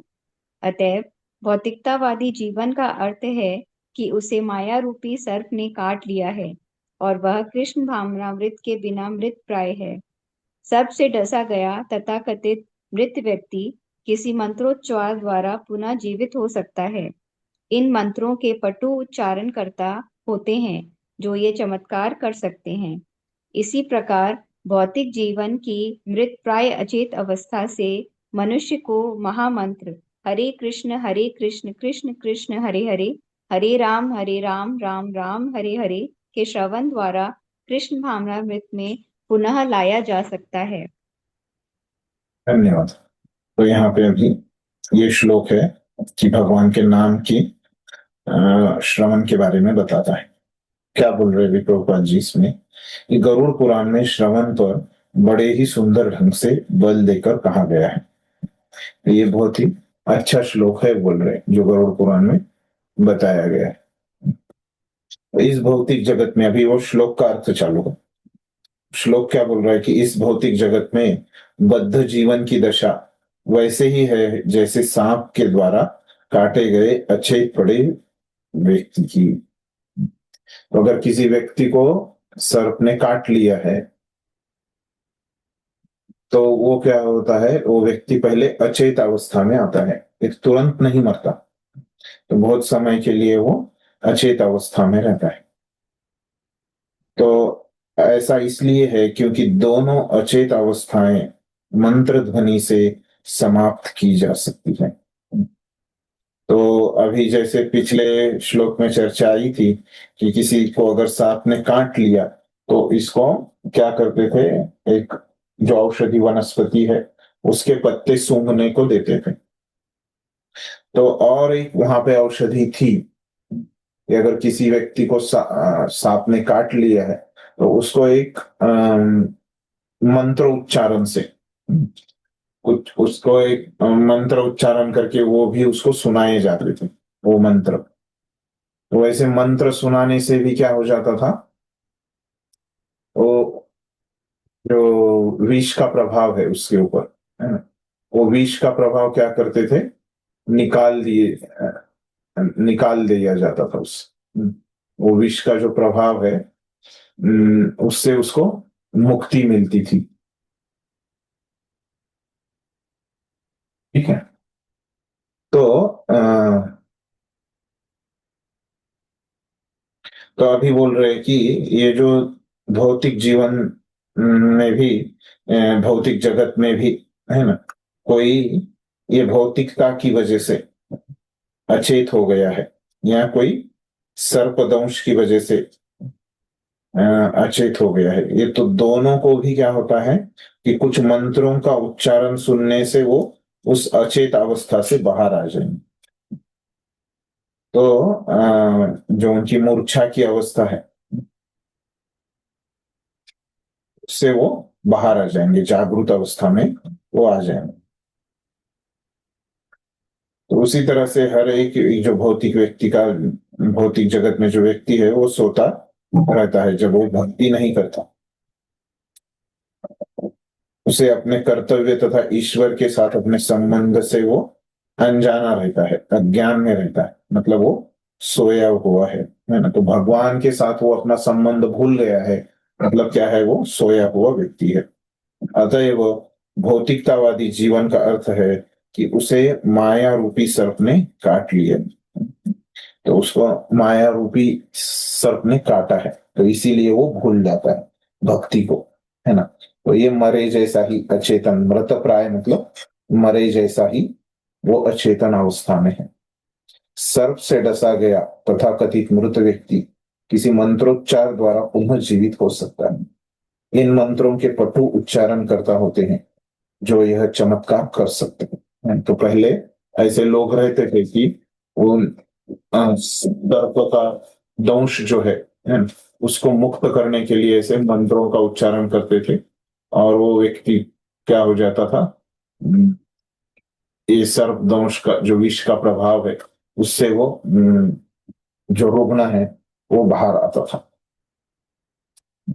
तो फिर ये अगर भौतिक जीवन से उस अचेत अवस्था से बाहर आना है तो कृष्ण का नाम का मंत्र ये हमको पुनः जागृत कर देगा, है ना। हमारी जो सोई हुई अवस्था है उसको फिर से हमको चेतन कर देगा। है ना। तो ये भगवान के नाम के बारे में श्रवण करेंगे तो हम क्या हो जाएंगे, चेतन हो जाएंगे। इस प्रकार से वो बोल रहे, मतलब हमको मुक्ति प्राप्त होगी। फिर अगला श्लोक जो है ना, वो बोल रहे कि भगवान के चरित्र के बारे में, है ना, वो भागवतम से वो बोल रहे कि भगवान की लीलाओं का श्रवण करने से क्या हो जाता है। पढ़िए माता जी।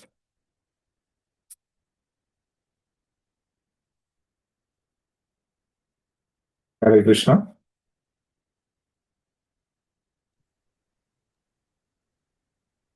हरे कृष्णा। पढ़िए। यस। श्रीमद् भागवत में 4.29.40 में सुखदेव गोस्वामी ने महाराज परीक्षित से भगवान की लीलाओं के श्रवण की महत्ता का वर्णन किया है। हे राजन, मनुष्य को उस स्थान पर रहना चाहिए जहाँ बड़े बड़े आचार्यगण भगवान की दिव्य लीलाओं पर प्रवचन कर रहे हों, और उसे ऐसे महापुरुषों के चंद्रमा सदृश मुखों से बहने वाली सुधा धारा को कर्ण इंद्रिय द्वारा ग्रहण करना चाहिए। यदि कोई ऐसी दिव्य ध्वनि को उत्सुकता पूर्वक सुनता रहता है तो वह भौतिक भूख, प्यास, भय, शोक तथा सांसारिक माया मोह से निश्चय ही मुक्त हो जाता है। श्री चैतन्य महाप्रभु ने इस कलयुग में आत्म साक्षात्कार के साधन रूप में श्रवण विधि की संस्तुति की है। इस योग में पूर्व संस्तुत नियमों तथा वेदाध्ययन का ठीक से पालन कर पाना अत्यंत कठिन है, किंतु यदि कोई महान भक्तों तथा आचार्यों के शब्दों को कान से ग्रहण करता सुनता है तो इतने से ही उसे समस्त भौतिक कलमश से छुटकारा प्राप्त हो जाएगा। अतएव चैतन्य महाप्रभु की संस्तुति है कि भगवान के वास्तविक भक्त अधिकारियों से श्रवण किया जाए। पेशेवर याचकों से श्रवण करने से काम नहीं चलेगा। यदि हम वास्तविक स्वरूप सिद्ध व्यक्तियों से श्रवण करें तो हमारे कानों के भीतर वैसे ही सुधा धारा प्रवाहित होगी जैसे कि चंद्रलोक में बह रही है। उपयुक्त श्लोक में इस रूपक का प्रयोग हुआ है। जैसा कि भगवत गीता में कहा गया है, कृष्ण भावना भावित होने पर ही भौतिकतावादी मनुष्य अपनी भौतिक लालसाओं को त्याग सकता है। जब तक मनुष्य के पास कोई श्रेष्ठ कार्य नहीं रहता, तब तक वह अपने निम्न कार्य को नहीं त्याग सकेगा। भौतिक जगत में हर व्यक्ति अपराशक्ति के मोहमय कार्यकलापों में लगा रहता है, किंतु जब उसे कृष्ण की पराशक्ति के कार्यकलापों का स्वादन करने का अवसर प्रदान किया जाता है तो वह अपनी तुच्छ वासनाओं को भूल जाता है। तब कृष्ण कुरुक्षेत्र के युद्ध स्थल में प्रवचन करते हैं तो भौतिकतावादी व्यक्ति को लगता है कि यह दो मित्रों का वार्तालाप मात्र है, किंतु वास्तव में ये अमृत की धारा होती है जो श्री कृष्ण के मुख से निकलकर बहती है। अर्जुन ने ऐसी वाणी सुनी और इस तरह वह समस्त भौतिक समस्याओं की मोह से मुक्त हो गया। धन्यवाद। ये क्या है, भगवान के चरित्र को सुनने का महत्ता इस श्लोक में बोला है। वो श्लोक कहाँ से है? श्रीमद् भागवत से चतुस्कंद 29वां अध्याय 40वां श्लोक। ये श्लोक सुखदेव गोस्वामी जी महाराज परीक्षित को बोल रहे हैं। तो क्या बोल रहे कि भगवान के चरित्र, है ना, मतलब लीलाओं का, अगर मैंने बताया कि चरित्र हमको कैसे समझता है, लीलाओं से ही समझता है। मतलब भगवान की लीलाओं अगर कोई सुनता है तो, है ना, उसकी महानता बोल रहे कि हे राजा, मनुष्य को उस स्थान पर जाना चाहिए। किस स्थान पर? जिस स्थान पर बड़े बड़े आचार्यगण क्या कर रहे हैं, भगवान की दिव्य लीलाओं पे प्रवचन कर रहे हैं। जहां पे ये भक्तगण प्रवचन दे रहे, तो ऐसे जगह पे हमको जाना चाहिए। तो उसे ऐसे महापुरुषों के चंद्रमा सदृश, अभी यहाँ पे उपमा दे रहे हैं। तो ये महापुरुष जो है, भक्त है, उनके मुख को क्या बोल रहे हैं कि वो चांद की तरह है, चंद्रमा सदृश है ना, चांद की तरह है। और उनके मुख से क्या हो रही है? सुधा धारा।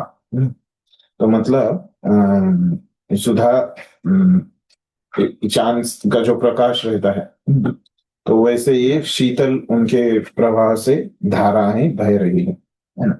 ये जो प्रवाह उनके मुख से जो आ रहा है, उसको हमको क्या करना है?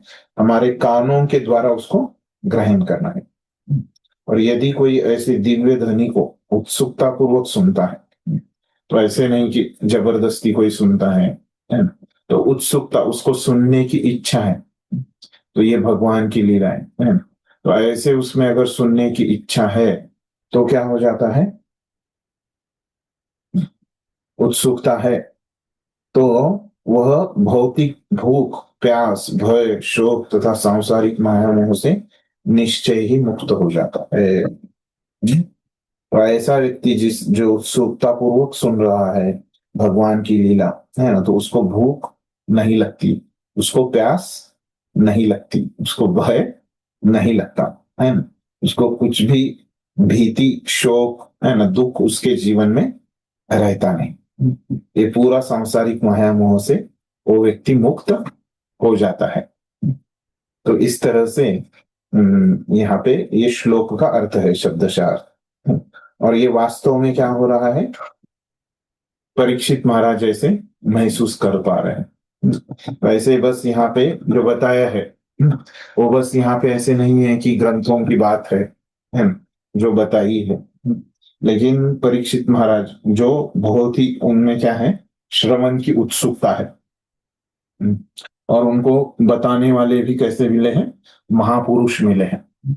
तो दोनों अगर ये रहेगा तो क्या है कि इसकी वजह से क्या हो रहा है, और उनकी खुद की भी उत्सुकता है, तो इसके लिए वो 7 दिन बिना कुछ खाए, बिना कुछ पिए, है ना, तो उनको कुछ भीति, मृत्यु पास में आ रहा है ना, तो उनको किसी की भीति नहीं है, किसी का शोक नहीं है ना, तो उनको पता है कि अभी मेरा मृत्यु आने वाला है। तो कुछ उनको उसका भय नहीं है। तो कुछ बोल नहीं रहे हैं, उसका कुछ दुख भी नहीं है, शोक भी नहीं। तो ऐसे भक्त लोग ऐसे अपने जीवन में ये सब देख सकते हैं, अगर उनमें उत्सुकता है और इस प्रकार का वो श्रवण कर रहे हैं तो ये पूरा महसूस कर सकते हैं। फिर आगे बोल रहे कि श्री चैतन्य महाप्रभु ने इस कलयुग में आत्म साक्षात्कार के साधन रूप में श्रवण विधि की संतुति की है। वे श्रवण करने से हमको आत्म साक्षात्कार भी होता है, भगवान के साक्षात्कार के साथ साथ। इस युग में पूर्व संस्तुत नियमों तथा वेद अध्ययन का ठीक से पालन कर पाना अत्यंत कठिन है। चैतन्य महाप्रभु बताते हैं कि इस युग में, ये कलयुग में, तो नियमों का पालन करना, वेदों का अध्ययन करना, ये सब मुश्किल है। किंतु यदि कोई महान भक्तों तथा आचार्यों के शब्दों को कान से ग्रहण करता है, सुनता है, तो इतने से ही उसे समस्त भौतिक कलमश से छुटकारा प्राप्त हो जाएगा। वैसे अगर कोई लीला का श्रवण करता है भक्तों के मुख से, तो उससे ही वो क्या हो जाएगा, उसको फायदा हो जाएगा उस व्यक्ति को। अतएव श्री चैतन्य महाप्रभु की संस्तुति है कि भगवान के वास्तविक भक्त अधिकारियों से श्रवण किया जाए। तो उनका कहना है कि भक्तों से हमको श्रवण करना चाहिए। पेशेवर वाचकों से श्रवण करने से काम नहीं चलेगा। तो उसे जो पैसे के लिए कृष्ण कथा करते हैं उनसे श्रवण नहीं करना चाहिए। यदि हम वास्तविक स्वरूप सिद्ध व्यक्तियों से श्रवण करें तो हमारे कानों के भीतर वैसी ही सुधा धारा प्रवाहित होगी जैसे कि चंद्रलोक में बह रही है। तो ये जो उनके मुख से जो प्रवाह धारा आ रही है वो हमारे कानों से हमारे पास हमको प्राप्त हुई। प्रयुक्त श्लोक में इस रूपक का प्रयोग हुआ है ना, तो जहां पे ये हमको समझाया है। जैसा कि भगवत गीता में कहा गया है, कृष्ण भावना भावित होने पर ही भौतिकतावादी मनुष्य अपनी भौतिक लालसाओं को त्याग सकता है। तो अगर भौतिक लालसाओं को त्याग करनी है तो हमको क्या करना पड़ेगा, भक्ति करना पड़ेगा। जब तक मनुष्य के पास कोई श्रेष्ठ कार्य नहीं रहता तब तक वह अपने निम्न कार्य को नहीं त्याग सकेगा। कौन सा श्लोक है ये भगवत गीता में? जब तक हमारे पास कुछ उच्च कार्य नहीं तब तक हम निम्न कार्य को त्याग नहीं सकते। आपको हुआ है ये, दूसरे अध्याय में आता है ये श्लोक।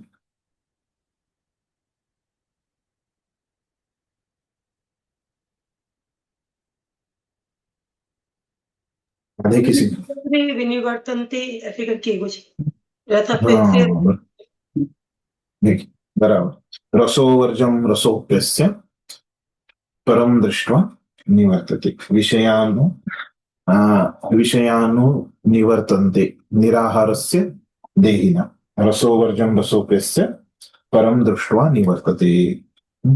वैसे ये श्लोक है, दूसरे अध्याय में आप लोगों ने पढ़ा है।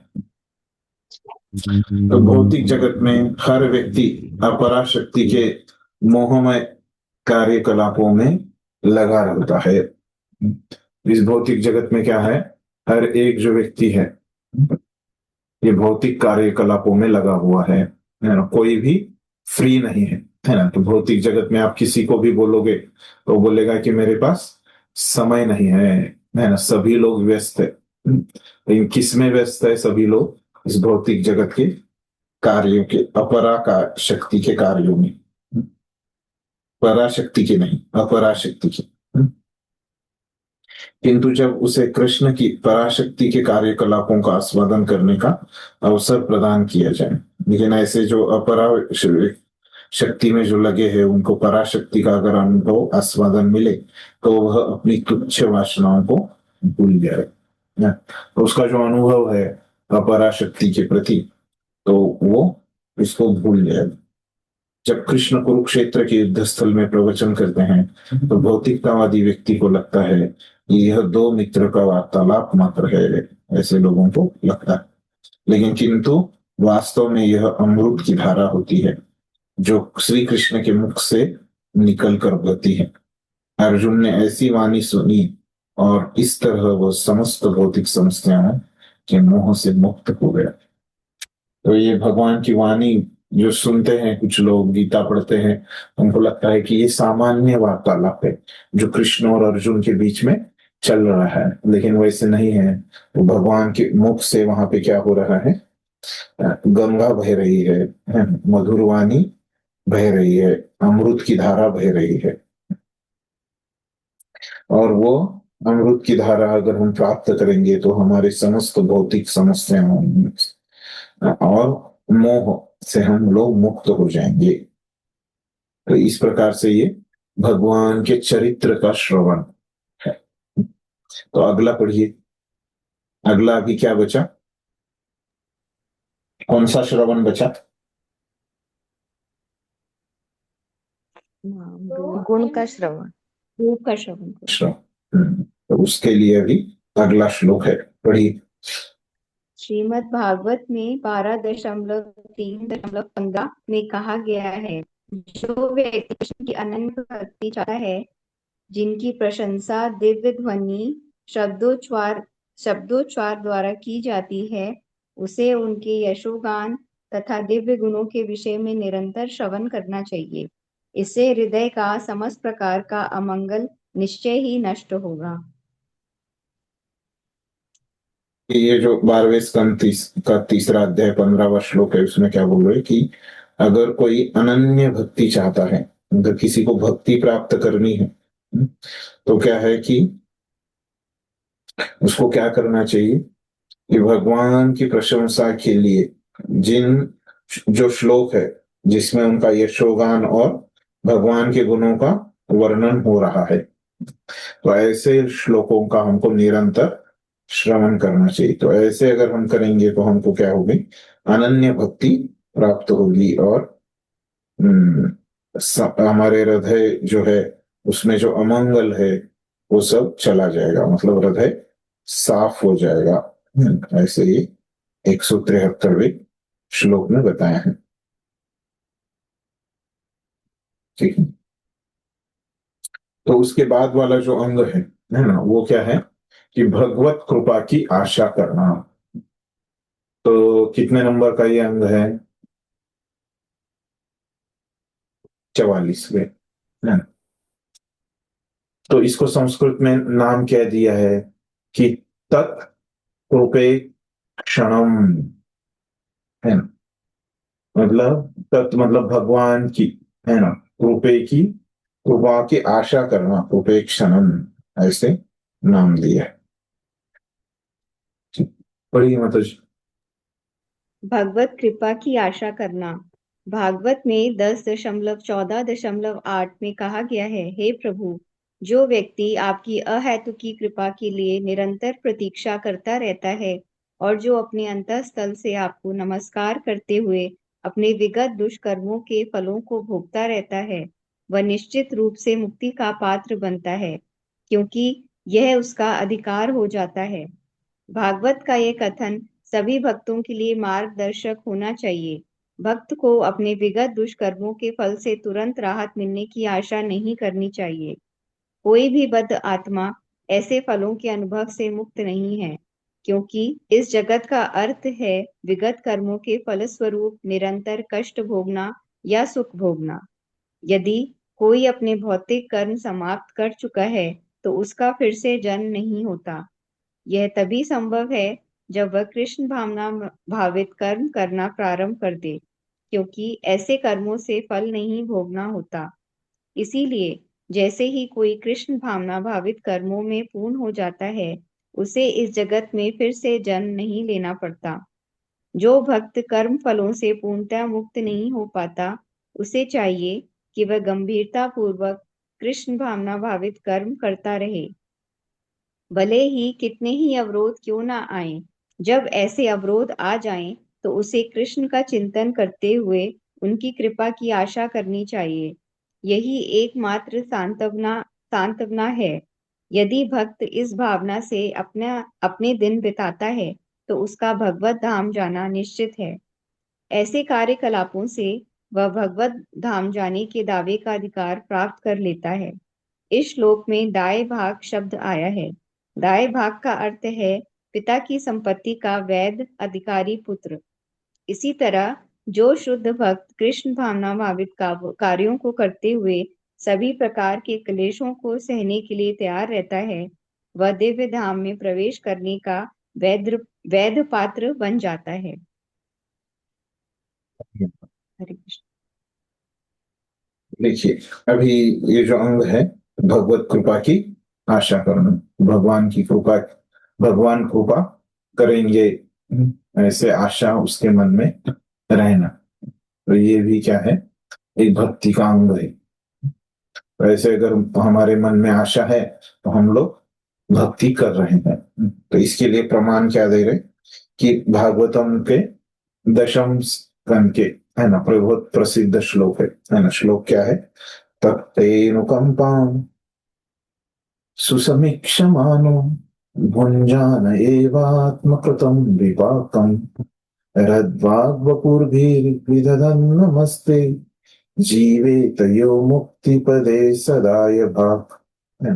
इस प्रकार का ये जो श्लोक है, ब्रह्मा जी अपनी प्रार्थना में भगवान को अर्पित कर रहे हैं, है ना। तो उसका अर्थ क्या है कि हे प्रभु, जो व्यक्ति आपकी अहेतु की कृपा के लिए निरंतर प्रतीक्षा करता है, तो ब्रह्मा जी बोल रहे, तो ऐसे अगर कोई व्यक्ति है जो निरंतर भगवान की कृपा की प्रतीक्षा कर रहा है और जो अपने अंतस्थल से आपको नमस्कार करते हुए, अंतस्थल से मतलब पूरा अंदर से, है ना, ऐसे ऊपर ऊपर से नहीं, वे अपने विगत दुष्कर्म फलों को भोगता रहता है। तो मतलब क्या कि हमने देखा कि हमको दुख आते हैं। दुख किसकी वजह से आते हैं, हमने क्या देखा, हमने चर्चा की पहले, किसकी वजह से हमारे जीवन में दुख आते हैं, पापों की वजह से। हाँ, पाप कर्मों की वजह से। तो जो अपने जीवन में जो दुख आ रहे हैं, है ना, तो वो भक्त जो भगवान को अंतस्थल से नमस्कार कर रहा है ना, वो क्या समझ रहा है कि विगत मतलब पहले किए हुए, तो मैंने जो मेरे पिछले जीवन में, है ना, जो भी पाप कर्म किए हैं, उसकी वजह से मुझे जो भी दुख आ रहे हैं इस जीवन में, ऐसे उस भक्त का भाव है। और वह निश्चित रूप से, मुझे अभी शंका नहीं है ना, मैं एकदम निश्चित हूं कि अभी तो मैं पाप कर्म नहीं कर रहा हूं, लेकिन पहले जो मैंने पाप कर्म किए हैं, उसकी वजह से ये मुझे दिखा रहे हैं। अभी तो मैं भक्ति में लगा हूं, तो मेरा उद्धार अभी निश्चित है। तो ऐसे उसका भाव रहता है। तो ऐसे नहीं बोलता भगवान को, क्या मैं आपकी भक्ति कर रहा हूँ लेकिन मुझे तो दुख आ रहे हैं, है ना, मैं क्यों आपकी भक्ति करूं, है ना, ऐसे उसका भाव नहीं रहता। तो जो भी उसके जीवन में दुख आए, है ना, तो उसको वो सहन कर लेता है। और अभी क्या करता है, वो भक्ति करता है ना, अभी पाप नहीं करता। तो समझता है कि पहले मेरे पापों की वजह से वो आ रहे हैं, ऐसे भक्त का भाव रहता है। लेकिन वास्तव में क्या रहता है, वो सच्चाई रहती है क्या, ये भक्त का जो भाव है वो सच्चाई है क्या, क्या लगता है आप लोगों को?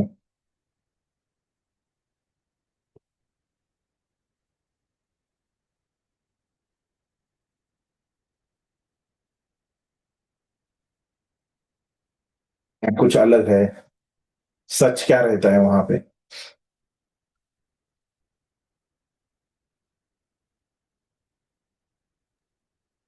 हरे हाँ, कृष्णा राजीव प्रभु। प्रभु। हम्म। हरे कृष्ण प्रभु दंडवत प्रणाम। प्रभु जी, एक्चुअली में तो यही है कि पुराने हमारे जो हमने जो कर्म किए थे, जो जीवन में कभी भी हमने कोई कर्म किए थे, उन्हीं का हमें फल मिलता है ये। जैसा कि भगवान ने भीष्म देव जी को भी, देव को भी कहा था कि आपने अपने 100 वर्षों तक तो देख लिया, 100 जन्मों तक देख लिया, उससे पिछले, उससे और एक पिछले जन्म में जाके देखेंगे तो आपके जो कर्म थे वो कर्म फल अभी आपके सामने परिणित हो रहे हैं। तो ऐसा लगता है कि प्रभु जी हमारे जो विगत जन्मों के कर्म फल हैं, उन्हीं की वजह से हमें भक्ति भी मिल रही है। ये भक्ति में आज हम आप सब सारे वैष्णव के साथ बैठ करके जो श्रवण कर पा रहे हैं, ये भी हमारे पूर्व जन्म के कर्म ही हैं, अच्छे कर्म रहे होंगे। और जो अभी हमें पाप, ये मतलब जो दुख भोगने पड़ रहे हैं, वो भी हमारे विगत जन्मों के कर्म ही होंगे। तो ऐसा ही लगता है प्रभु। जी, जैसे अभी आपको लग रहा है। जी ठीक। जी। और किसी को कुछ लग रहा है? हरे कृष्णा प्रभु जी, दंडवत प्रणाम। प्रभु जी, बोलिए। दुख तो भक्त और अभक्त दोनों के जीवन में आते हैं, लेकिन जो भक्ति करते हैं ना, और ये आशा रखते हैं कि भगवत कृपा अवश्य होगी, क्योंकि भगवान ना दयालु बहुत हैं, तो जिसके मन में विश्वास जितना अधिक होता है भगवान के प्रति, तो उसकी भक्ति उतनी अच्छी से होती है। और जिसे हरे कृष्णा विश्वास प्रभु रहता है, जी। कृपा भी जल्दी प्राप्त होती बोलिए। माता जी आप बोल लीजिए, फिर मैं बोलता हूँ। हो गया उनका, हो गया, बोलिए। हाँ प्रभु जी, जैसे अभी तक जो हम लोग को बताया गया कि पूर्व जन्म का जो अच्छे कर्म या बुरे कर्म का फल भोगना पड़ता है। तो अगर हम भक्ति कर रहे हैं तो भक्ति में ऐसा नहीं कि हमारे पूर्व जन्म में जो हमने गलत काम किए हैं वो सब सुधर जाएगा, सुधरा नहीं जाएगा। वो फल तो हमें भोगना ही है। लेकिन ये है कि भक्ति करने से जी हमें क्या वो चीज पता नहीं चलती। वो भगवान भक्ति में हम, वो दुख भी आता है तो भगवान का ही प्रसाद ग्रहण के समझ के उसको धीरे धीरे अपना सहज स्वभाव से उसको स्वीकार कर लेते हैं प्रभु जी जी जी, जी। धन्यवाद। हाँ, तपस्विनी यशोदा माता जी। हरे कृष्णा प्रभु दंड प्रणाम। हाँ प्रभु जी, जो जैसे कि कहा गया है कि दूसरे अध्याय में बताते हैं भगवान जी कि मात्रा स्पर्श कौन्तेय शीतोष सुख दुखदा है। मतलब हे अर्जुन, जो भक्त होता है ना, वो मतलब ये दुख और सुख से कभी घबराता नहीं है, वो सहन करता बराबर। रहता है। उसे पता है कि हम्म। आज दुख है तो कल सुख जरूर आएगा। तो ये गर्मी जी सर्दी के जैसे द्वंद्व की जैसे जैसे वो भी सहता रहता है। और उसको क्षमता है, उसके अंदर, भक्त के अंदर क्षमता होता है। जी, धन्यवाद। हाँ, सुबोध रंजन प्रभु। जी, हरे कृष्णा प्रभु जी, दंडवत प्रणाम। प्रभु जी, जो इसमें कुछ हमारे प्रासंगिकता है कि जो हमारे जो प्रारब्ध हुआ, जो सुख और दुख का जो हमें मिला है, जो हम किए थे पूर्व जन्म की, तो वो तो झेलना ही पड़ेगा। लेकिन यहाँ पर हमारे कुंती महारानी के दृष्टांत से कुछ ऐसा पता चलता है, जो दुख जो देता है तो हमारे भगवान को पाने के लिए ऐसा हो रहा है। तो इसमें थोड़ा सा विसंगतियाँ हुआ है, थोड़ा आप समझा दीजिए। कुंती महारानी तो कहता है कि यदि दुख है तो आप मेरे साथ है, सुख है तो आप चले जा रहे हो। तो ऐसा लग रहा है कि सुख हमारे जो है ना भगवान की जो है ना, लगता है कि माने जिसको माने जाने वाले हैं ठीक है। भगवान, ऐसा तो फील यहाँ आता पे है। अभी बहुत सारे विषय आ रहे हैं। ठीक है, ठीक। धन्यवाद। तो अभी कैसे हैं यहाँ पे? देखिए, जो शुद्ध भक्त है, जो शुद्ध भक्ति करता है ना, तो जो भक्ति करता है, तो हमने देखा कि उसके जीवन में कुछ पाप कर्म बचते हैं क्या, जो शुद्ध भक्ति कर रहा है, जो भगवान का शुद्ध भक्त है ना। तो भक्ति क्या करती है ना। तो अभी हमने अभी इतने सारे अंग पढ़े। तो शुद्ध भक्ति अगर कोई कर रहा है तो क्या होता है, उसके जो पाप कर्म है ना, उसके लिए कुछ भी पाप कर्म नहीं रहते। हमने ये पहले भी चर्चा की है, अभी ये सिद्धांत है कि अगर कोई शुद्ध भक्ति करता है तो उसके जीवन में पाप कर्म कितने हो जाते हैं, 0। और उसके जीवन में फिर दुख आता है, तो हम तो देखते हैं कि प्रभुपाद जी जैसे शुद्ध भक्त है, तो उनको भी दुख आते हैं, वो बीमार पड़ते हैं, उनको भी हार्ट अटैक आता है। तो ये सब चीजें कैसे होती है फिर? तो प्रभुपाद जी तो शुद्ध भक्त हैं। फिर ये चीजें जो भक्त के जीवन में जो दुख आते हैं, वो उनके विगत जन्मों के पाप कर्मों की वजह से नहीं आते। शुद्ध भक्तों की बात चल रही यहाँ पे, अभी सामान्य भक्तों की बात नहीं चल रही यहाँ पे। जो शुद्ध भक्त है उनके जीवन में जो दुख आते हैं वो कहाँ से आते हैं? वो भगवान से आते हैं। उन तो कहाँ से? दुख तो आते हैं भक्तों के और भक्तों के, शुद्ध भक्तों के जीवन में भी दुख आते हैं, लेकिन वो कहाँ से आते हैं? पाप कर्मों से नहीं, लेकिन भगवान से आते हैं। तो ये बात। लेकिन अभी ये ब्रह्मा जी हमारे संप्रदाय के आचार्य है ना, वो भी शुद्ध भक्त है, लेकिन वो क्या समझ रहे हैं, है ना, ये उनका भाव, ये सच नहीं है ना, क्योंकि ब्रह्मा जी के लिए तो क्या है, ये शुद्ध भक्त है। शुद्ध भक्तों की यहाँ पे बात हो रही। तो शुद्ध भक्ति अगर कोई करता है, तो उनके जो दुख है वो भगवान से ही आते हैं। ठीक है। और जो सामान्य भक्त हैं, है ना, वो कभी शुद्ध भक्ति करते हैं, कभी दूसरी भक्ति करते हैं। तो ऐसे जो भक्त हैं, तो साधक स्तर पे, तो वो लोगों का क्या होता है कि उनके कभी आ सकते हैं विगत जन्मों के पाप कर्म, लेकिन जो हमेशा शुद्ध भक्ति में लगे हैं, जो शुद्ध भक्ति ही उनका ध्येय है ऐसे, तो उनके लिए तो भगवान से ही आते हैं। ठीक हरे है, ये कृष्णा स्पष्ट प्रभु। हो गया। हम्म। मतलब भगवान बोलिए। परीक्षा लेते हैं कि ये मतलब हमें छोड़ता है कि नहीं, हाँ, ऐसा है? भगवान अभी, हाँ, अभी माता जी का प्रश्न है कि हमने तो देखा कि जो शुद्ध भक्त है उनके जीवन में जो दुख आते हैं, है ना, तो वो भगवान क्यों देते हैं फिर उनको दुख, है ना। तो क्यों देते हैं उनको दुख? तो उसके 4 कारण लगभग बताए हैं इसमें, भागवतम के 10वें स्कंद के जो वेद स्तुति है ना, तो उसमें ये 4 कारण बताए हैं। एक मिनट, मैं वो निकालता हूँ 4 कारण की। उसमें 4 कारण, पूरे 4 के 4 मुझे याद नहीं आ रहे हैं, इसीलिए मैं वो खोलता हूँ उसको कि एक दो मुझे याद आ रहे हैं, कि जैसे कि भगवान वहां पे सोचते हैं कि जो भक्ति है ना, ठीक है, वहां से ही हम पढ़ लेते हैं चारों। एक मिनट दीजिए बस। कि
ठीक है, मैं वो ग्रुप में डालता हूँ, मुझे ढूंढना पड़ेगा वो उस अध्याय में वो कौन से श्लोक में है, वो मुझे याद नहीं आ रहा है अभी।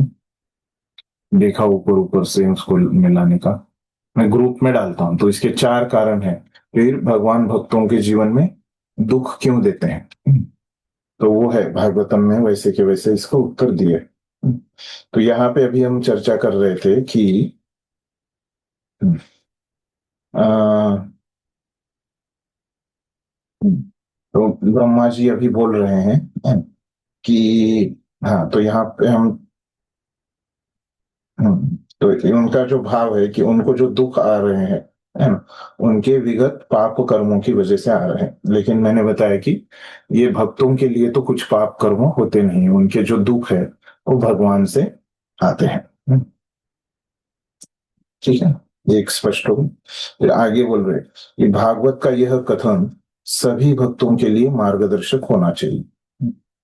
तो अगर ऐसे ये नम्र भाव है ना, भले ही वो सच्चाई नहीं है, लेकिन भक्त कैसे है, नम्र भूमिका लेते हैं।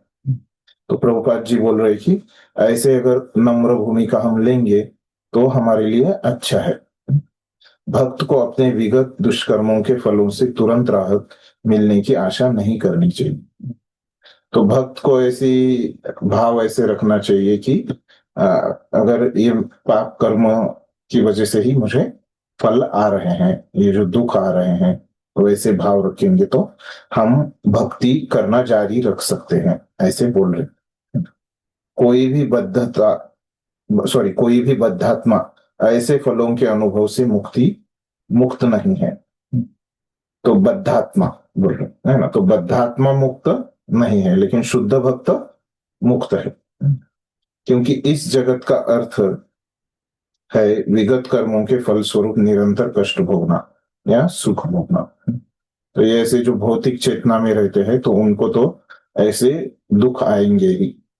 यदि कोई अपने भौतिक कर्म समाप्त कर चुका है तो उसका फिर से जन्म नहीं होता। यह तभी संभव है जब वह कृष्ण भावना भावित कर्म करना प्रारंभ कर दे, क्योंकि ऐसे कर्मों से फल नहीं भोगना पड़ता। देखिए, जो भक्त है, जो कृष्ण भावना भावित कर्म करते हैं, है ना, तो उनको फल नहीं भोगना पड़ता। लेकिन फिर भी भक्त ऐसे उनका भाव रखते हैं। क्यों रखते हैं? ये उनकी नम्रता दर्शाता है। ये ब्रह्मा जी की यहाँ पे अभी नम्रता दिखाई दे रही है इस श्लोक में। वो वास्तविक नहीं है, वो नम्रता के कारण वैसे सोच रहे। इसलिए जैसे ही कृष्ण भावना भावित कर्मों में पूर्ण हो जाता है, उसे इस जगत में फिर से जन्म नहीं लेना पड़ता। तो इसीलिए अगर भक्ति कोई पूर्ण करता है तो भगवान के धाम जाता है, फिर इस धाम में नहीं आता। जो भक्त कर्म फलों से पूर्णतया मुक्त नहीं हो पाता, उसे चाहिए कि वह गंभीरता पूर्वक कृष्ण भावना भावित कर्म करता रहे, भले ही कितने ही अवरोध क्यों ना आए। तो जो भक्त अभी पूर्वतया शुद्ध भक्ति नहीं कर पा रहे, है ना, तो उन्होंने क्या करना चाहिए, गंभीरता पूर्वक शुद्ध भक्ति करने का प्रयास करना चाहिए, है ना। कितनी भी उसमें कठिनाई आए तो शुद्ध भक्ति का अभ्यास उन्होंने जारी रखना चाहिए। जब ऐसे अवरोध आ जाएं तो उसे कृष्ण का चिंतन करते हुए उनकी कृपा की आशा करनी चाहिए, है ना। या फिर से अवरोध आ ही जाते हैं तो भगवान से कृपा याचना करके उनकी कृपा की आशा रखते हमको शुद्ध भक्ति करने का प्रयास करना चाहिए। यही एकमात्र सांत्वना है। यदि भक्त इस भावना से अपने दिन बिताता है तो उसका भगवत धाम जाना निश्चित है। ऐसे कार्यकलापों से वह भगवत धाम जाने के दावे का अधिकार प्राप्त कर लेता है। इस श्लोक में दाय भाग शब्द आया है ना, जो ब्रह्मा जी बोल रहे। तो दाय भाग का अर्थ है कि पिता की सम्मति का वैध अधिकारी, है ना, जो अनुवंशिक, है ना, जो वंशता से प्राप्त करेगा। इस तरह जो शुद्ध भक्त कृष्ण भावना भावित कार्यों को करते हुए सभी प्रकार के क्लेशों को सहने के लिए तैयार रहता है, वह दिव्य धाम में प्रवेश करने का वैध पात्र बन जाता है। तो भक्ति जो करते रहता है और सभी जो क्लेश आते हैं, जैसे अभी माता जी ने बताया कि दूसरे अध्याय में भगवान ने कहा है कि आप सहन करो, तो ऐसे जो भी दुख आते हैं उसको अगर हम सहन करेंगे तो हम भगवत धाम जाने के, वहां पे भी क्या कहा है सहन करने के बाद, है ना। 14वें श्लोक में भगवान सहन करने को बोलते हैं, और 15वें श्लोक में क्या बोलते हैं दूसरे अध्याय के, अमृतत्वाय कल्पते। ऐसे अगर तुम सहन करोगे तो तुमको अमृत की प्राप्ति होगी, है ना। तो यहाँ पे भी बोल रहे प्रभुपाद जी की अगर हम ये कष्टों को सहन करते हैं तो क्या हो जाएगा, हमको भगवत धाम हम जा सकते हैं, भगवत धाम प्राप्त हो सकता है।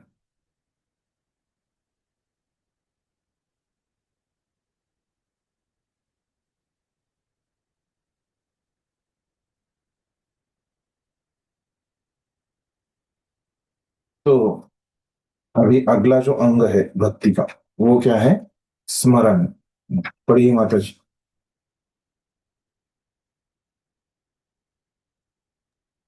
स्मरण। यदि कोई अपने मन में जिस तिस भांति कृष्ण से अपना निरंतर संबंध स्थापित करता है तो यह संबंध स्मरण कहलाता है। विष्णु पुराण में स्मरण के विषय में एक सुंदर उक्ति आई है, भगवान का स्मरण करने से सारे जीव सभी प्रकार से मंगल के पात्र बनते हैं। अतएव मैं उन भगवान का निरंतर स्मरण करना चाहता हूँ जो अजन्मा तथा नित्य हैं। पद्म पुराण में इसी स्मरण की व्याख्या इस प्रकार से की गई है, मैं भगवान कृष्ण को सादर नमस्कार करना चाहता हूँ क्योंकि जो कोई भी मृत्यु के समय या अपने जीवन काल में उनका स्मरण करता है वह सारे पाप फलों से मुक्त हो जाता है। हरे कृष्ण। देखिए यहाँ पे अभी 3 श्लोक आए हैं। तो पहले तो रूप गोस्वामी जी बताते हैं कि स्मरण क्या है। तो वो बोलते हैं कि स्मरण मतलब क्या है कि अपना कैसे भी करके एन केन प्रकारेण, कैसे भी करके अपने मन को, है न, मन में क्या करना, मन को भगवान से संपर्क उसका करना, मन का भगवान से संपर्क करना, है ना, भगवान मन में याद करना। तो मन के कार्य क्या है कि विचार करना, है ना, और भावनाओं को महसूस करना और इच्छा करना, ये मन के 3 कार्य है। तो तो ये जो विचार करना है, भावनाओं को महसूस करना, तो ये 3 कार्यों की वजह से, है ना, कैसे 3 में से किसी भी कार्य की वजह से अपने मन को क्या करना, भगवान से उसको संबंध जोड़ना, ये होता है स्मरण। तो फिर उसके बाद जो दूसरा बताते हैं वो क्या बताते हैं, विष्णु पुराण से बताते हैं, जो प्रभुपाद जी ने यहाँ पे बताया है देखिए, और एक पद्म पुराण से बताते हैं। तो दोनों श्लोक यहाँ पे बताए। तो हम अभी यहाँ से प्रभुपाद जी के यहाँ से देखेंगे, है ना। तो स्मरण को तो संस्कृत में वहां पे स्मृति बोला है, ये उसका स्मरण का संस्कृत नाम स्मृति है। यदि कोई अपने मन में जिस तिस भांति कृष्ण से अपना निरंतर संबंध स्थापित करता है तो यह संबंध स्मरण कहलाता है। ये स्मरण की पहले व्याख्या की पहले श्लोक में। फिर बचे हुए 2 श्लोकों में क्या किया, एक विष्णु पुराण का है, एक पद्म पुराण का। तो विष्णु पुराण वाले में क्या बोल रहे हैं कि भगवान का स्मरण करने से सारे जीव सभी प्रकार से मंगल के पात्र बनते हैं। अतएव मैं उन भगवान का निरंतर स्मरण करना चाहता हूं जो अजन्मा तथा नित्य है। तो भगवान का स्मरण करने से क्या हो जाता है, हम हमारे जीवन में जो अमंगल है वो सभी निकल जाता है और केवल मंगलमय हमारा जीवन हो जाता है। इसीलिए जो भक्त है वो प्रार्थना कर रहा है कि मैं भगवान का स्मरण करना चाहता हूं जो कि जन्म नहीं लेते और हमेशा वो शाश्वत है, नित्य है। तो ये ऐसे विष्णु पुराण का श्लोक है। फिर पद्म पुराण के श्लोक में क्या बोल रहे हैं कि मैं भगवान कृष्ण को सादर नमस्कार करना चाहता हूं, जो कोई भी मृत्यु के समय या अपने जीवन काल में उनका स्मरण करता है तो वह सारे पाप फलों से मुक्त हो जाता है। तो यहाँ पे बोल रहे कि मरते समय अगर कोई भगवान का स्मरण करता है तो उसके सभी पाप कर्म दूर हो जाते हैं। तो इस तरह से, और हमने गीता में भी देखा है कि अगर कोई मरते समय, अभी आप लोगों ने नहीं देखा, आगे 8वें अध्याय में आप लोग देखेंगे कि मरते समय जो भी वो चीज याद करता है वही उसको प्राप्त होती है। ये 8वें अध्याय में भगवान बताएंगे गीता के। तो ऐसे अगर अंत समय में कोई स्मरण करता है भगवान को तो प्रभु वो है ना, प्राप्त होते अंतकाले हैं। क्षमामेव। जी जी जी, अंत काले च माम, ये 8वें अध्याय में आपको होगा। ठीक है, तो यहाँ पे